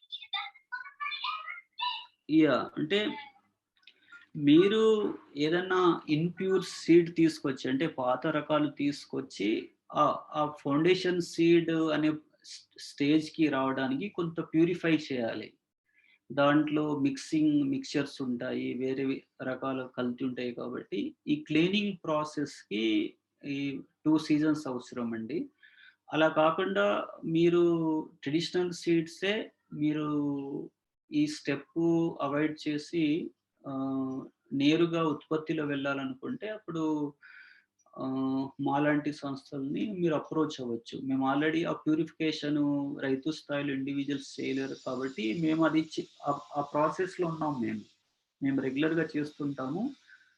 ఆహ్, మేమైతే ఎఫ్‌యూస్‌తో పనిచేస్తున్నామో వాళ్ళ దగ్గర నుండి మేము ఈ కల్తీ లేని ట్రెడిషనల్ సీడ్స్ కూడా ఆహ్, దాన్ని మనం ఫౌండేషన్ విత్తనం అంటామా? అంటే ఇన్ఫార్మల్ సీడ్ సిస్టమ్‌లో ఈ వర్డింగ్స్ వాడకూడదు. బట్ ఆహ్, మనకి అర్థము ఆ వర్డ్ కొంచెము ఫార్మల్ సీడ్ సిస్టమ్‌లో పాపులర్ కాబట్టి ఆ వర్డ్ వాడినప్పటికీ, ఆ క్వాలిటీ విత్తనాలు అందుబాటులో మేము తీసుకొచ్చే ప్రయత్నం చేస్తున్నాము. మేము అందుబాటులో తీసుకొస్తాము. అందుబాటులో ఉంచాము. సో, ఇక్కడ ఎప్పుడైనా యాహ్! సో, ఇక్కడ ఈ కొన్ని సింపుల్ అండ్ ఇంపార్టెంట్ స్టెప్స్ ఉన్నాయి. ఆహ్, సీడ్ ప్రొడక్షన్‌కి క్రాప్ ప్రొటెక్షన్ కొంచెం వేరుగానే చూడాలి. అండ్ సీడ్ ప్రొడక్షన్‌లో కొన్ని జాగ్రత్తలుంటాయి. కాబట్టి ఆహ్, మీరు మీ పొలంలో సీడ్ ప్రొడక్షన్ చేయాలనుకుంటే పర్లేదు. లేకుంటే మీరు ఒక గ్రూప్‌లో ఉన్నారు. ఎవరితోనా చేయించాలనుకుంటే ఇంట్రెస్ట్ ఉన్న ఫార్మర్స్‌ని ఐడెంటిఫై చేయడము, వాళ్ళతో మాట్లాడడము, ఆమెది అయింది పొలం చూడడము, మరి దానికి నీటి వసతి సరిగ్గా ఉందా లేదా? ఏదైనా ప్రాబ్లమ్ ఉందా? చవుడు ఉందా? ఆహ్, అలాంటివి ఈ దృష్టిలో పెట్టుకొని farmer and field selection and field preparation లాంటివి మొదటి ముఖ్యమైన స్టెప్. దాని తర్వాత క్రాప్ రొటేషన్ అనేది రెండోది. అంటే ఆల్రెడీ ఈసారి మీరు వరిలో విత్తనోత్పత్తి అనుకుంటున్నకండి. సో, వరిలో ఆహ్, ఇంతకుముందు రైతు వరి పండించి ఉంటాడు. అంటే వరి రైతులు మరి వరి తర్వాత వరి వద్దని కేసీఆర్ సార్ చెప్పినట్టు కష్టము. ఆహ్, వరి పండించిన చోట వేరే పంటలేయడము ఒక 5-10% వీలవుతుంది. అంటే అలా ఎకో సిస్టమ్ ఉంటుంది కాబట్టి. ఈ ఉదాహరణకి ఈసారి మీరు బీపీటీ సీడ్ ప్రొడక్షన్ చేయాలనుకుంటే, పోయినసారి బీపీటీ ఉండేటట్టు చూడుకో. ఉంటే సరిపోతుంది. కాకపోతే పోయినసారి ఏదో వేరే రకం ఉండి ఈసారి వేరే రకం అయితే ఆ కల్తీ అయ్యే ఛాన్సెస్ ఉంటుంది. అలాగే గ్రౌండ్ నట్ లాంటి క్రాప్‌లో గూడా. ఎందుకంటే పాడ్ అనేది గ్రౌండ్‌లో ఉంటుంది. వాలంటీర్ ప్లాంట్స్ ఎక్కువుంటాయి కాబట్టి, ఈ క్రాప్ రొటేషను అనేది మంచిది. కొన్ని క్రాప్స్‌లో ఒకవేళ క్రాప్ రొటేషను వీలు కాకపోతే అదే క్రాప్ ఉంటే మాత్రం అదే వెరైటీ ఉండాలి. ఉదాహరణకి పోయిన సీజన్‌లో K6 అనే variety seed production crop production చేశారనుకోండి. ఈసారి ఆ ఫీల్డ్‌లో సీడ్ ప్రొడక్షన్ చేయాలనుకుంటే K6 వేయాలి. K6 కాకుండా వేరే రకం ఇస్తుందంటే కల్తీలు చాలా అయిపోతాయి. అంటే వాలంటీర్ ప్లాంట్స్ అంటారు. అవి చాలా భూమిలో ఉండిపోయి మళ్ళీ మీరు రెండోసారి ఏదైతే విత్తనాలేస్తారో ఇవి 2 కలిసి మొలుస్తాయి. మొత్తము మిక్స్ అయిపోతుంది. ఏదైతే మనము జెనెటిక్ ప్యూరిటీ, ఫిజికల్ ప్యూరిటీ అనే పదాలున్నాయో అవి మెయింటైన్ చేయడం చాలా కష్టము. దాని తర్వాత మూల విత్తనం ఎంపిక. సో, మూల విత్తనం అనేది అదే ఇంతకు ముందన్నట్టు అవి పాత విత్తనాలు కావచ్చు, లేకుంటే ఇంప్రూవ్డ్ వెరైటీస్ కావచ్చు. వాటిని మనము డిఫరెంట్ సోర్సెస్ నుండి మనకు తెలిసిన సోర్సెస్‌లో రీసెర్చ్ స్టేషను, FAO నుండి వీటిని మనము ఎంపిక చేసేసి వాటిని సేకరించడం. ఈ సేకరించిన తర్వాత క్రాప్ ప్రొడక్షన్ లాగానే సీడ్ ప్రొడక్షన్, సోయింగ్స్ లాంటివి చేయడం ఉంటుంది. దీంట్లో పెద్దగా డిఫరెన్స్ ఏముండదు. దాని తర్వాత ఈ పంట సమయంలో అంటే ఒకసారి జర్మినేషన్ మొదలయ్యి వెజిటేటివ్ స్టేజ్ నుండి రీప్రొడక్టివ్ స్టేజ్‌లో వెళ్ళినప్పుడు ఒకవేళ ఏమన్నా కల్తీలుంటే వాటి ఈ క్యారెక్టర్స్‌ని బట్టి ప్లాంట్ సైజు, లీఫ్ కలరు దీన్ని బట్టి మనము గుర్తించి ఆ వేరు మొక్కలని మనము ఏరివేసే ప్రాసెస్ దానిని కేలీలు ఏరివేత లేకుంటే ఇంగ్లీష్‌లో రోగింగ్ అంటాము. ఇది రోగింగ్ చేయకుంటే కల్తీలైపోయి క్వాలిటీ సీడ్ రాదు. అలాగే విత్తనాలు హార్వెస్ట్ చేసేటప్పుడు కావచ్చు, లేకపోతే ఆహ్, ఓహ్, ఓహ్, ఈ మిక్స్ కాకుండా చూడాలి. ముఖ్యంగా ఇక్కడ సమస్య ఏడొస్తుందంటే, ఈ వరి లాంటి దాంట్లో మాన్యువల్ హార్వెస్టింగ్ కాకుండా మీరు వీటితో హార్వెస్టర్‌తో హార్వెస్ట్ చేసినప్పుడు ఇంత హార్వెస్టర్ చాలా రకాల వరి హార్వెస్ట్ చేస్తుంటుంది. వేరే వేరే రకాల హార్వెస్ట్ చేస్తారు కాబట్టి దాంట్లో మిక్సింగ్ చాలా ఉంది. అయ్యే ఛాన్సెస్ ఉన్నాయి. కాబట్టి ఈ మిక్సింగ్ ఓహ్, స్టాండింగ్ క్రాప్ ఉన్నప్పుడు అవాయిడ్ చేసేది ఈ కేలీలు ఏరివేయడము. హార్వెస్ట్ తర్వాత హార్వెస్ట్ అప్పుడేమో మాన్యువల్ చేయడం మంచిది.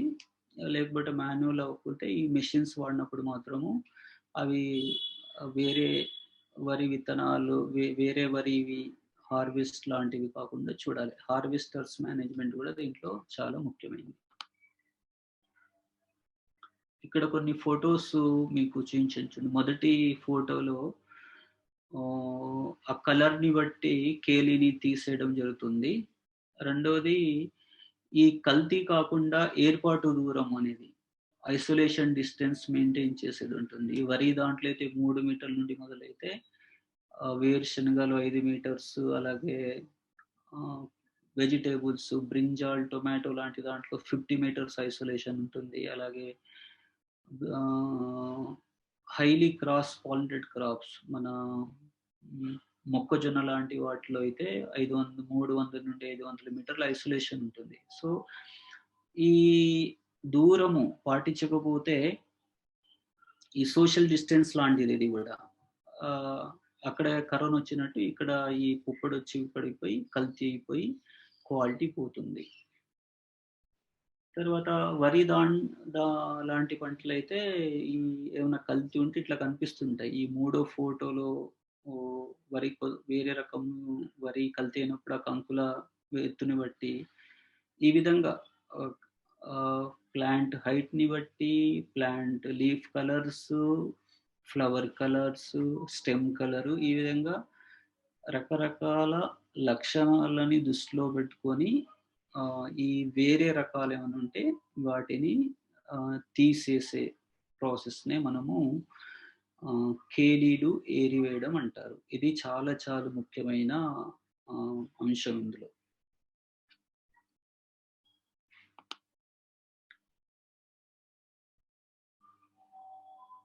తర్వాత ప్రాసెసింగ్ అనేది మనము రకరకాలు చేయొచ్చు. మేము సీఎస్ఏ పరంగా మాకు 3 ప్రాసెసింగ్ యూనిట్స్ ఉన్నాయి. అంటే మాది కూడా ఈ ఫార్మర్ ప్రొడ్యూసర్ కంపెనీస్ ద్వారా seed production, seed processing, seed market జరుగుతూ ఉంటుంది. సో, లార్జ్ స్కేల్‌లో ఇటువైపు చూస్తున్నారు మహారాష్ట్రలో ఒక సీడ్ ప్రాసెసింగ్ యూనిట్ ఉంది. ఒక గంటకి 8 టన్నుల వరకి సీడ్ ప్రాసెసింగ్ అవుతుంది. అలాగే అవే కాకుండా small scale seed processing, mobile seed processing unit అని ఇక్కడ ఆదర్శ ఇన్నోవా ఫార్మర్స్ ప్రొడ్యూసర్ కంపెనీ ఉంది. వాళ్ళ దగ్గర ఉంది.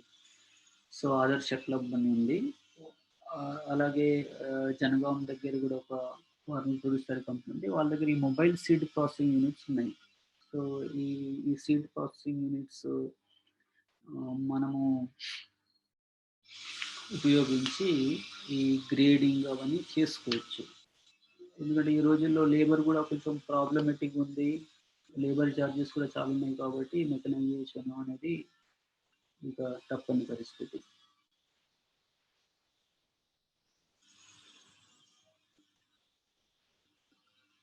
సో, ఈ స్లైడ్ మీకు ఎక్కువ చెప్పాను. కాకపోతే ఈ స్లైడ్ యొక్క ముఖ్య ఉద్దేశ్యం ఏంటంటేను క్వాలిటీ ఏ స్టేజ్‌లో అయినా మనము క్వాలిటీ కంట్రోల్ చేసే వరకి మనము ఆ విత్తనాన్ని ఎక్కువ సంవత్సరాలు వాడుకోవడానికి వీలవుతుంది. ఉదాహరణకి ఇక్కడ breeder సీడ్‌కి B1, B2, B3, B4 breeder seed జనరల్‌గా తీసుకొచ్చి ఫీల్డ్‌లో మనం పండించిన తర్వాత నెక్స్ట్ స్టేజ్ మనం ఫౌండేషన్ సీడ్ అంటాం.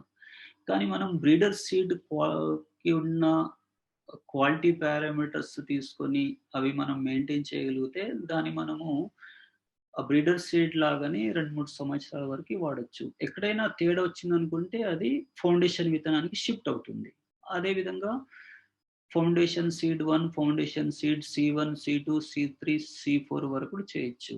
ఈ విధంగా ఫౌండేషన్ సీడ్ తర్వాత సీడ్ ఫార్మర్ దగ్గర వెళ్తుందనుకుంటే, ఈ ఫార్మర్స్ కూడా ఆ సీడ్‌ని F1, F2, F3, F4 so, ఆహ్, క్వాలిటీ బాగుందనుకుంటేను కనీసం 4 సంవత్సరాల వరకి తిరిగి ఈ సూటి రకాలు కావచ్చు, లేక ఈ సాంప్రదాయ రకాలు కావచ్చు, మనము జాగ్రత్తలు తీసుకొని సీడ్ అదే ఇంతకుముందు దీంట్లో క్వాలిటీ పారామీటర్స్ అంటే ఏం లేవు. మీరు ప్రాపర్‌గా రోగింగ్ చేయడము అండ్ ఐసోలేషన్ డిస్టెన్స్ ఫాలో అవ్వడం. ఈ 2 చేసి ఈ విత్తనాలు ఉత్పత్తి చేసి జాగ్రత్తగా ప్రాసెసింగ్ చేసి స్టోర్ చేస్తే మీరు ఆ విత్తనాలని మినిమమ్ 4 సంవత్సరాల వరకి వాడొచ్చు. ఇంకెక్కువనే వాడొచ్చు. Minimum 4 stage.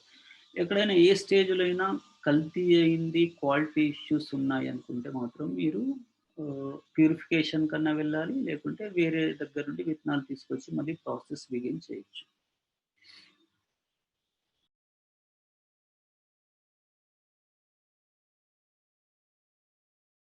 ఈ స్లైడు నేను మీకు ఈ లీగల్ రిక్వైర్మెంట్ దానికోసం చెప్తాను. దీంట్లో ఒకటి సీడ్ ప్రొడక్షన్‌లో ఒక లైసెన్స్ అవసరం ఉంటుంది. అంటే మనం లార్జ్ స్కేల్‌లో వెళ్తాము. ఆహ్, వ విత్తనాలు మార్కెట్‌లో ఫార్మల్‌గా మనం మార్కెట్ చేయాలనుకుంటే అది సీడ్ సర్టిఫికేషన్ ఏజెన్సీ నుండి ఇచ్చే సర్టిఫికేట్ అది. అది దానిని విత్తన ధృవీకరణ అని అంటాము. అంటే ఆ సీడ్ సర్టిఫికేషన్ ఏజెన్సీ వాళ్ళొచ్చేసి వాళ్ళంతా ఇన్స్‌పెక్ట్ చేసిన తర్వాత మీరు ఈ కేలీలు ఏరిస్తున్నారు, ఐసోలేషన్ డిస్టెన్స్ ఫాలో అవుతున్నారు, మీరు సీడ్ మంచి ప్లేస్ నుండి సోర్స్ చేసి విత్తనాలు ఉత్పత్తి చేస్తున్నారు. ఆ ట్యాగ్స్‌ని చూయించిన తర్వాత అది వాళ్ళు వాళ్ళకి కావాల్సిన ఫీ ఉంటుంది. అది పే చేస్తే వాళ్ళు మీకు సర్టిఫికేట్ ఇస్తారు. అది ప్రొడక్షన్‌లో ఉండే సర్టిఫికేట్. సో, ఇక్కడ ఏంటంటే మెయిన్ ఆబ్జెక్టివ్ ఏంటంటే క్వాలిటీ కంట్రోల్ ఇక్కడ. సీడ్ సీడ్ సర్టిఫికేషన్ ఏజెన్సీ యొక్క మెయిన్ ఉద్దేశ్యం అంటే సీడ్ క్వాలిటీ మేనేజ్ చేయడానికే ఏదైతే స్టెప్స్ ఉన్నాయో, ఏదైతే ప్రాసెస్ ఉన్నాయో వాళ్ళు ఫాలో అవుతారు. అవి ఈ వాళ్ళ గైడ్‌లైన్స్ ప్రకారం అవుతున్నాయి అనుకుంటే మనకు సర్టిఫికేట్ ఇచ్చేస్తారు. తర్వాత సీడ్ ప్రొడ్యూస్ చేసిన తర్వాత మీరు మార్కెట్ చేయాలనుకుంటే మీకు ఇంతకుముందు మన మిత్రులు అన్నట్టు ఎక్కడైనా ప్రాసెసింగ్ యూనిట్ ఉందా? ప్రాసెసింగ్ యూనిట్ మీ సొంతది ఉందా? లేకుంటే మీరు ఎక్కడన్నా అద్దెకి తీసుకొని విత్తనాలని మీరు ప్రాసెస్ చేయిస్తారా? ఆ డీటెయిల్స్ కూడా ఇవ్వాల్సి ఉంటుంది.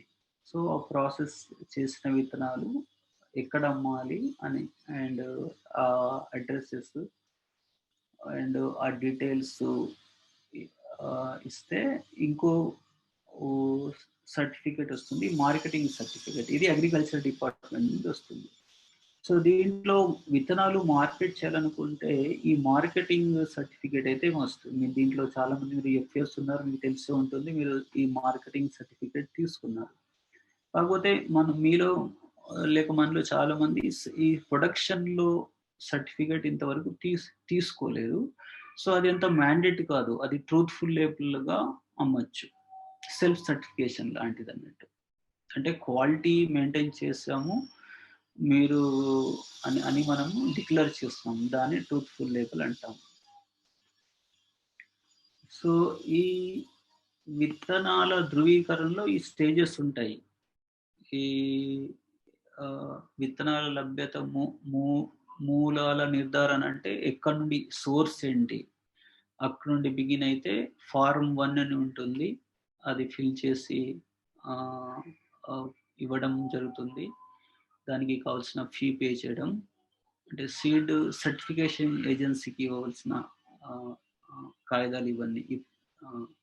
దీంట్లో విత్తనోత్పత్తి క్షేత్రాల తనిఖీ వాళ్ళ సర్టిఫికేట్ వాళ్ళ ఆఫీసర్స్ వచ్చి విజిట్ చేస్తారు. తర్వాత కొంత శాంపిల్స్ కూడా తీసుకుంటారు టెస్టింగ్‌కి. తర్వాత ఈ శాంపుల్‌ని వాళ్ళు కొన్ని ఇంతకు ముందు చెప్పినట్టు నాణ్యత పరీక్ష విశ్లేషణ వాళ్ళకి సీడ్ టెస్టింగ్ ల్యాబ్స్ ఉంటాయి. ఆ ల్యాబ్స్‌లో వాళ్ళు టెస్ట్ చేస్తారు. జర్మినేషన్ ఎలా ఉంది? అలాగే జెనెటిక్ ప్యూరిటీ ఎట్లా ఉందని చూస్తారు. దాని తర్వాత వాళ్ళు మీకు సర్టిఫికేట్ ఇస్తారు ట్యాగ్‌తో పాటు. సో, ఆ ట్యాగ్‌తో ఆ ట్యాగ్స్ ఇస్తారు. అవి మీరు సంచిలో మనము తయారు చేసుకొని దానిపైన డీటెయిల్స్ సెండ్ చేసి ఆ సంచులకి ట్యాగ్స్ పెట్టేసి మనము మార్కెట్ చేయవలసి వస్తుంది. ఇది కొంచెం లెంతీ ప్రాసెస్సే.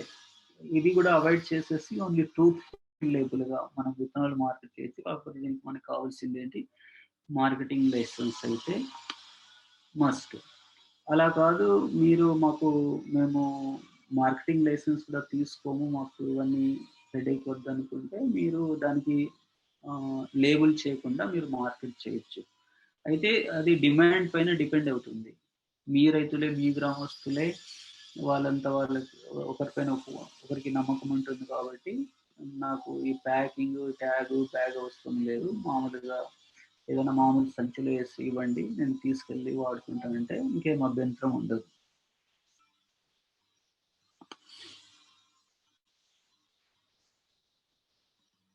ఇది విత్తనాల అమ్మకానికి కావాల్సిన లైసెన్స్‌లలో డీలర్స్ లైసెన్స్ ఒకటవుతుంది. విత్తనోత్పత్తి లైసెన్స్ ఇంతకుముందు చెప్పాను. విత్తన ప్రాసెసింగ్ యూనిట్ మీ ఓన్ ప్రాసెసింగ్ యూనిట్ మెయింటైన్ చేయడం కష్టం. కాకపోతే విత్తన ప్రాసెసింగ్ యూనిట్ దగ్గర ఎక్కడైతే మనం ప్రాసెసింగ్ చేస్తామో మన దగ్గర క్వాంటిటీ ఎక్కువ ఉంటే వాళ్ళకి లైసెన్స్ ఉంటుంది. కాబట్టి మనం దాని గురించి ఆలోచించనక్కర్లేదు. ట్యాక్స్ జీఎస్టీ లాంటిది విత్తనానికి ఉండదు. అది జీఎస్టీ నుండి విత్తనానికి ఎగ్జంప్షన్ ఉంది. ఇకపోతే మేము సుస్థిర వ్యవసాయం నుండి ఏం చేస్తున్నాము, మనం కలిసి ఏ విధంగా పని చేయొచ్చు అనేది నేను కొన్ని విషయాలు మీకు చెప్తాను. సో, ఈరోజు ఇచ్చినట్టు ఇది చాలా ఓరియంటేషనే. కాకపోతే మేమిచ్చే సీడ్ ట్రైనింగ్స్ ఇప్పుడు కరోనా వలన ఇవ్వలేదు కానీ 2 ఇయర్స్ నుండి ఒక 3 days practical classroom cum field training ఉంటుంది. Complete seed production step to step. అంటే సీడ్ ప్రొడక్షన్ నుండి బిగిన్ చేస్తే చివరిగా ఈ టెస్ట్‌లు కూడా ఎలా చేస్తాం, జర్మినేషన్ టెస్ట్ ఎలా చేస్తాము, సీడ్ ప్రాసెసింగ్ యూనిట్స్‌కి విజిట్ చేసేది, అలాగే సీడ్ ప్రొడక్షన్ ప్లాట్‌కి విజిట్ చేసి ప్రాక్టికల్‌గా రోగింగ్, ఐసోలేషన్ చూసేది ఇదంతా డీటెయిల్డ్ ట్రైనింగ్ ఉంటుంది. ట్రైనింగ్ మెటీరియల్‌తో పాటు. అది 3 డేస్ మాడ్యూల్. మేము ఓహ్, ఇప్పటికీ దాదాపుగా 50 ట్రైనింగ్స్ చేసి ఉంటాము త్రూఅవుట్ ఇండియాలో. సీడ్ ప్రొడక్షన్ పైన రిలయన్స్ ఫౌండేషన్‌కి కావచ్చు, ఎఫ్‌పిఓస్ కావచ్చు, different government, Maharashtra government, Sikkim గవర్నమెంట్‌కి ఈ విధంగా చాలా ట్రైనింగ్స్ చేస్తున్నాం. ఇది ఇది ఎప్పటికీ కంటిన్యూయస్ ప్రాసెస్ ఇది. ఇప్పుడు ఇక కరోనా ప్రాబ్లమ్ కూడా తగ్గింది కాబట్టి త్వరలోనే మేము ఒక ట్రైనింగ్ సెంటర్ పెట్టబోతున్నాము. ఆ ట్రైనింగ్ సెంటర్‌లోనే మేము ఫుల్ ఫ్లెడ్జ్‌గా ఈ ట్రైనింగ్స్ ప్లాన్ చేస్తాము. దానికి అనౌన్స్ చేస్తాము. ఫ్యూచర్‌లో మీకు ఎవరైనా ఇంట్రెస్ట్ ఉంటే ఈ ట్రైనింగ్స్ మీరు అటెండ్ అవ్వచ్చు. మీకేమైనా మూల విత్తనాలు కావాలి అన్నప్పుడు మా నెట్వర్క్ ఉంది. ఇన్ని ఎఫ్‌పిఓస్‌తో పనిచేస్తున్నాము కాబట్టి, ఈ ప్రతి ఎఫ్‌పిఓలో ఏవో కొన్ని రకాల విత్తనాలు ఉత్పత్తి చేస్తూ ఉన్నాము. ఇదంతా ప్యూరిఫికేషన్ ప్రాసెస్ జరుగుతూ ఉంటుంది. కాబట్టి మళ్ళీ మీరు ప్యూరిఫై చేయాలి అనేది ఆ శ్రమ మీకు లేకుండా, ఆ విత్తనాలు వాటి లక్షణాలు అంటే ట్రెడిషనల్ సీడ్స్‌కి క్యారెక్టరైజేషన్ లేదు. మేము ఒక వాల్యూ ఫర్ కల్టివేషన్ యూజ్ అనేది ఒక ప్రాసెస్ రన్ చేస్తాం. వాల్యూ ఫర్ కల్టివేషన్ అంటే ఆ పంటకి, ఆ రకానికి పంట ఉత్పత్తి చేసేటప్పుడు గమనించే లక్షణాలు. అంటే మొక్క సైజ్ ఎలా ఉంటుంది? ఎన్ని రోజుల పంట? కాయలు ఎలా ఉంటాయి? పురుగులు, తెగులు ఏమైనా వచ్చాయా? ఏ ఎలాంటి భూములు వస్తుందనేది వాల్యూ ఫర్ కల్టివేషన్ అంటాం. ఆ డీటెయిల్స్ ఉంటాయి. అలాగే యూజెస్ ఏమున్నాయి? ఇప్పుడు ట్రెడిషనల్ సీడ్స్ విషయానికొస్తే డయాబెటిక్ రైస్ అంటాము. లేకుంటే దాంట్లో యాంటీ ఆక్సిడెంట్స్ ఉంటాయి. రకరకాల ఔషధ గుణాలు ఉంటాయి అని కాబట్టి ఆ డేటా గూడా ఉంది. సో, ఈ డీటెయిల్స్ ఇస్తాం.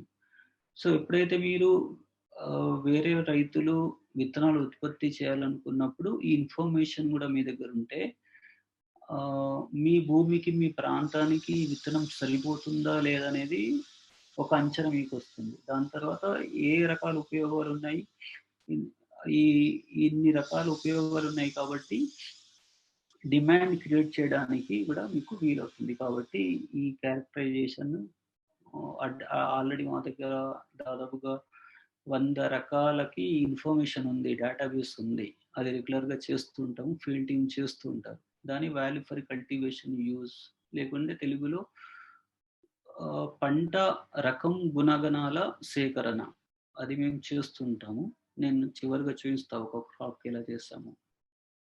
అలాగే మాకు విత్తన ప్రాసెసింగ్ యూనిట్స్ ఉన్నాయి. 3 అయితే యాక్టివ్‌గా ఉన్నాయి. మీరెవరైనా చేయాలనుకుంటే ఎఫ్‌పిఓస్‌తో మాట్లాడి విత్తనాలు ప్రాసెసింగ్ చేయించుకోవచ్చు. డిస్టెన్స్‌ని బట్టి. సో, మార్కెటింగ్ అవకాశాల విషయానికొస్తే మీరెవరన్నా మీ దగ్గర ట్రెడిషనల్ వెరైటీస్ ఉన్నాయి. మీరు మార్కెట్ చేయలేకపోతున్నారు అనుకుంటే మాకు సహజ ఆహారం ఫార్మర్ ప్రొడ్యూసర్ కంపెనీ అని ఉంది. వీళ్ళు విత్తనాలు గూడా కొంత మట్టుకు తీసుకుంటారు. గానీ మీరు ఉత్పత్తి చేసిన గ్రెయిన్‌ని మీరు మార్కెట్ చేయలేకపోతుందనుకుంటే వీళ్ళతో మాట్లాడి, టీమ్‌తో మాట్లాడి ప్రైస్ నెగోషియేట్ చేసుకొని అవి ఆహ్, ఆ ధాన్యము, ఆ రకాలు మీరు సహజ ఆహారం గూడా అమ్మొచ్చు. ఇది మేము మా వైపు నుండి ఇచ్చే సపోర్టు అండ్ సర్వీసెస్. చివరగా ఆహ్, ఇది ఈ క్యారెక్టరైజేషన్ అన్నాను చూడండి. ఈ నవారాలో మేము చేస్తాము. ఇది మీకు కొంచెం దీంట్లో ఈ స్లైడ్ ద్వారా మీకు ఎక్స్‌ప్లెయిన్ చేస్తాను. ఇది ఎలా ఉంటుందంటే నవార్ అనే రకము, పంట పేరు, రకము, విత్తన మోతాదు ఎకరానికి ఎంత కావాలి అనేది డీటెయిల్స్ ఉంటాయి. పంట కాలము 110 నుండి 115 రోజులు. అదే రబీలో అయితే 120 నుండి 125 రోజులు. అయితే ఇది ఖరీఫ్ కన్నా రబీకే ఎక్కువ అనుకూలమైనది. ఎందుకంటే ఈ కం ఈ దీన్ని ఆహ్, మొక్క కొంచెము లాడ్జింగ్ అంటే ఎక్కువ వర్షాలొచ్చి గాలి దుమారొస్తే దాన్ని తట్టుకోలేదు. పడిపోతుంది కాబట్టి రబీకి అనుకూలమైంది. దిగుబడి 18-20 మినిమమ్ 15 అయితే వస్తుంది ఎలాంటి పరిస్థితుల్లో గూడా. ఇప్పటికీ మా ఫామ్‌లోనే జనగాంలోనే స్టాండింగ్ క్రాప్స్ ఉన్నాయి. ఇంతకుముందు గిరి చెప్పినట్టు జనగాంలో కొంతమంది రైతులు వేస్తున్నారు. ఆంధ్రప్రదేశ్‌లో గూడా కొంతమంది రైతులు పండిస్తున్నారు. ఈ ఎత్తు గురించి 3-4 ఫీట్ల వరకు పెరుగుతుంది. ఇక్కడ చూడండి వడగళ్ల వర్షానికి పంట కింద పడిపోయిన గింజలు వడగళ్ళ వర్షానికి పంట కింద పడిపోయి గింజలు రాలిపోతాయని ఉంది. యాక్చువల్‌గా ఇది తప్పు. పడిపోయినా గింజలు రాలవు. ఇదే దీని ముఖ్యమైన లక్షణం. ఇది మేము కరెక్ట్ చేసుకుంటాము. పంట పడిపోయినా గింజలు రాలవు అనేది దీనికి ప్రత్యేకమైన లక్షణం. చీడపీడలేమి రావు. విత్తనాలు నలుపు రంగులో ఉంటాయి గానీ బియ్యం ఎరుపు రంగులో ఉంటాయి. సో, ఔషధ గుణాలు చాలా కలిగి ఉన్నాయి. ముఖ్యంగా షుగర్ వ్యాధికి చాలామంది సక్సెస్‌ఫుల్‌గా షుగర్‌ని కంట్రోల్‌లో ఉంచారు. ఇడ్లీ, దోసలు దానికి చాలా చక్కగా చేసుకోవచ్చు. సో, దీంట్లో ఏముంది క్రాప్ డీటెయిల్స్ ఉన్నాయి, యూజెస్ ఉన్నాయి కాబట్టి దీన్ని బట్టి దీన్ని ప్రమోట్ చేయడానికి, పాపులర్ చేయడానికి వీలవుతుంది. సో, దీనినే మేము value for cultivation and use అంటాము. ఈ విధంగా మాకు దాదాపుగా మోర్ దెన్ 100 వెరైటీస్‌కి, క్రాప్స్‌కి డీటెయిల్స్ ఉన్నాయి. సో, మా నుండి ఎవరైనా సీడ్స్ కావాలన్నప్పుడు సీడ్స్‌తో పాటు ఆ డీటెయిల్స్ కూడా మీరు తీసుకోవచ్చు. యాహ్! సో, దీంతో నేను ఈ బేసిక్ ప్రెజెంటేషన్ అయిపోయింది. దీని తర్వాత ఇంకో ప్రెజెంటేషన్ ఉంది. బట్ ప్రెజెంటేషన్ లేదు. కొన్ని ఫోటోస్ ఉన్నాయి. నేను కొన్ని ఫోటోస్ చూపిస్తాను. ఈ ట్రెడిషనల్ టైప్స్ నా దగ్గర కొన్ని డిఫరెంట్ ప్లేసెస్ నుండి తీసుకొచ్చిన ఫోటోస్ ఉన్నాయి. అది ఒకసారి ఒక 5 మినిట్స్‌లో మీకు చూపిస్తాను. ఇవన్నీ కొన్ని ఫోటోగ్రాఫ్స్ అండి. ట్రెడిషనల్ సీడ్స్ డిఫరెంట్ ప్లేసెస్ నుండి మేము కలెక్ట్ చేసి మల్టిప్లై చేస్తున్నాము. కొంత సీడ్స్ మేము ఇప్పటికీ స్టోర్ మా దగ్గర ఉంటాయి. మా దగ్గర ఒక ఫ్రీజర్ ఉంటుంది. దాంట్లో 8-9 డిగ్రీ సెంటిగ్రేడ్స్ టెంపరేచర్ మెయింటైన్ చేసి ఇవి స్టోర్ చేస్తూ ఉంటాము. కొన్ని ఎగ్జాంపుల్స్. సో, ఇది ప్యూర్ సీడ్‌కి, నాన్ ప్యూర్ సీడ్‌కి చూసి ఏ విధంగా మనము గుర్తించొచ్చు అనేది మళ్ళీ ఒకసారి ఇక్కడ అన్నీ ఒకే రకం, ఒకే రంగు, ఒకే సైజు, షేపులు ఉన్నాయి కాబట్టి అది మంచి విత్తనం అని, అవతల రైట్ సైడ్ ఉన్నవి కొంచెము వేరే వేరే కల్తీ ఉన్నాయి కాబట్టి అది మంచి విత్తనం కాదని మనము చూసి చెప్పొచ్చు. ఇది ఇంతకుముందు నవారా గురించి దానికి క్యారెక్టరైజ్ అండ్ దాని యూజెస్ ఏంటి అనేది. ఇక్కడ చూడండి, దీని ఇడ్లీ అండ్ దోస చాలా టేస్టీగా ఉంటాయి. మన దగ్గర జనగాంలో వెంకన్న అనే ఒక డాక్టర్ ఫార్మర్, ఆర్గానిక్ ఫార్మర్, ఆయన చాలా రకరకాల ఎక్స్పెరిమెంట్స్ చేస్తుంటారు మురుకులు ఇవి. ఈ మంచి హెల్తీ ఫుడ్. నవారు ఒక ఎగ్జాంపుల్ చెప్పాం. దాని మొత్తము ప్రస్తుతం 7 రకాలు ఇందాక గిరి చెప్పినట్టు వరి రకాలు ట్రెడిషనల్ మా దగ్గర ఉన్నాయి. అలాగే ఏపీలో కూడా ఉన్నాయి. ఈ ముఖ్యంగా ఈ అక్టోబర్‌లో ఈ ట్రైనింగ్ మేము ఇది అనౌన్స్ చేయడానికి రీజన్ ఏంటంటే నెక్స్ట్ రబీ రాబోతుంది. ఇవన్నీ రబీకి కూడా అనుకూలమైన రకాలు కాబట్టి మీరేమన్నా విత్తనాలు కావాలంటే మా దగ్గర నుండి తీసుకోవచ్చు. సో, మంచి ఈ విత్తనం ఎలా అని మనం కనుక్కోవడానికి ఈ మొలక శాతం కూడా ముఖ్యం. ఈ మొలక బాగుంటే అది విత్తనం మంచిదని మనము ఒక నిర్ణయానికి రావచ్చు. ఇవి జన్యు స్వచ్ఛత అంటే ఏదైతే విత్తనాలు తీసి ఏ రకాలను ఒక రకమైన బీర ఒక ఎగ్జాంపుల్ మీకు ఇక్కడ చూపించాను. ఇక్కడ బీరకాయలను ఒకే సైజులో ఉన్నాయి, ఒకే రకంగా. వాటి నుండి తీసుకొచ్చిన విత్తనాలు విత్తిన తర్వాత ఏవైతే కాయలు వస్తాయో అవన్నీ కూడా అదే విధంగా రావాలని, అప్పుడే దాన్ని స్వచ్ఛమైనయని. అలా కాకుండా ఈ విత్తనాలు తీసేటప్పుడు ఒక రకంగా ఉండేసి కాయలు ఇంకో రకంగా వస్తే దాంట్లో ఏదో తేడా వచ్చిందని నేను ఎక్స్ప్లెయిన్ చేయడానికి ఈ స్లైడ్ జన్యు స్వచ్ఛత అంటాం. ఈ బయోడైవర్సిటీ బ్లాక్స్ ఇంతకు ముందు చెప్పినట్టు కొన్ని ఫొటోస్, ఇవి డ్రోన్ తీసిన ఫొటోస్, డ్రోన్ కెమెరాస్. ఇవి కొన్ని వరి రకాలు. ఈవెన్ చాలా నీటి ఇంత మునిగినప్పుడు కూడా వచ్చే రకాలు ఉన్నాయి మన దగ్గర. Rich diversity.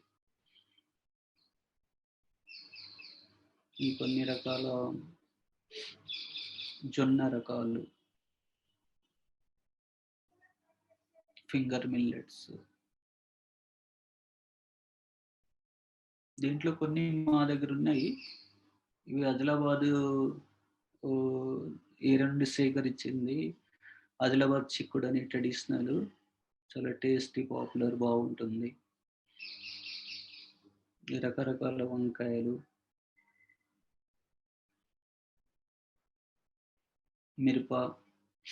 మిరపలు పైన కాసే మిరపలు కూడా ఉన్నాయి.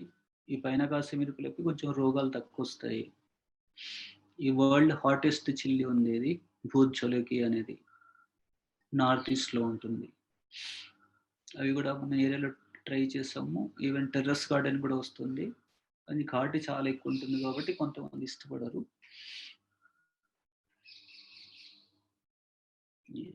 టమాటాలు,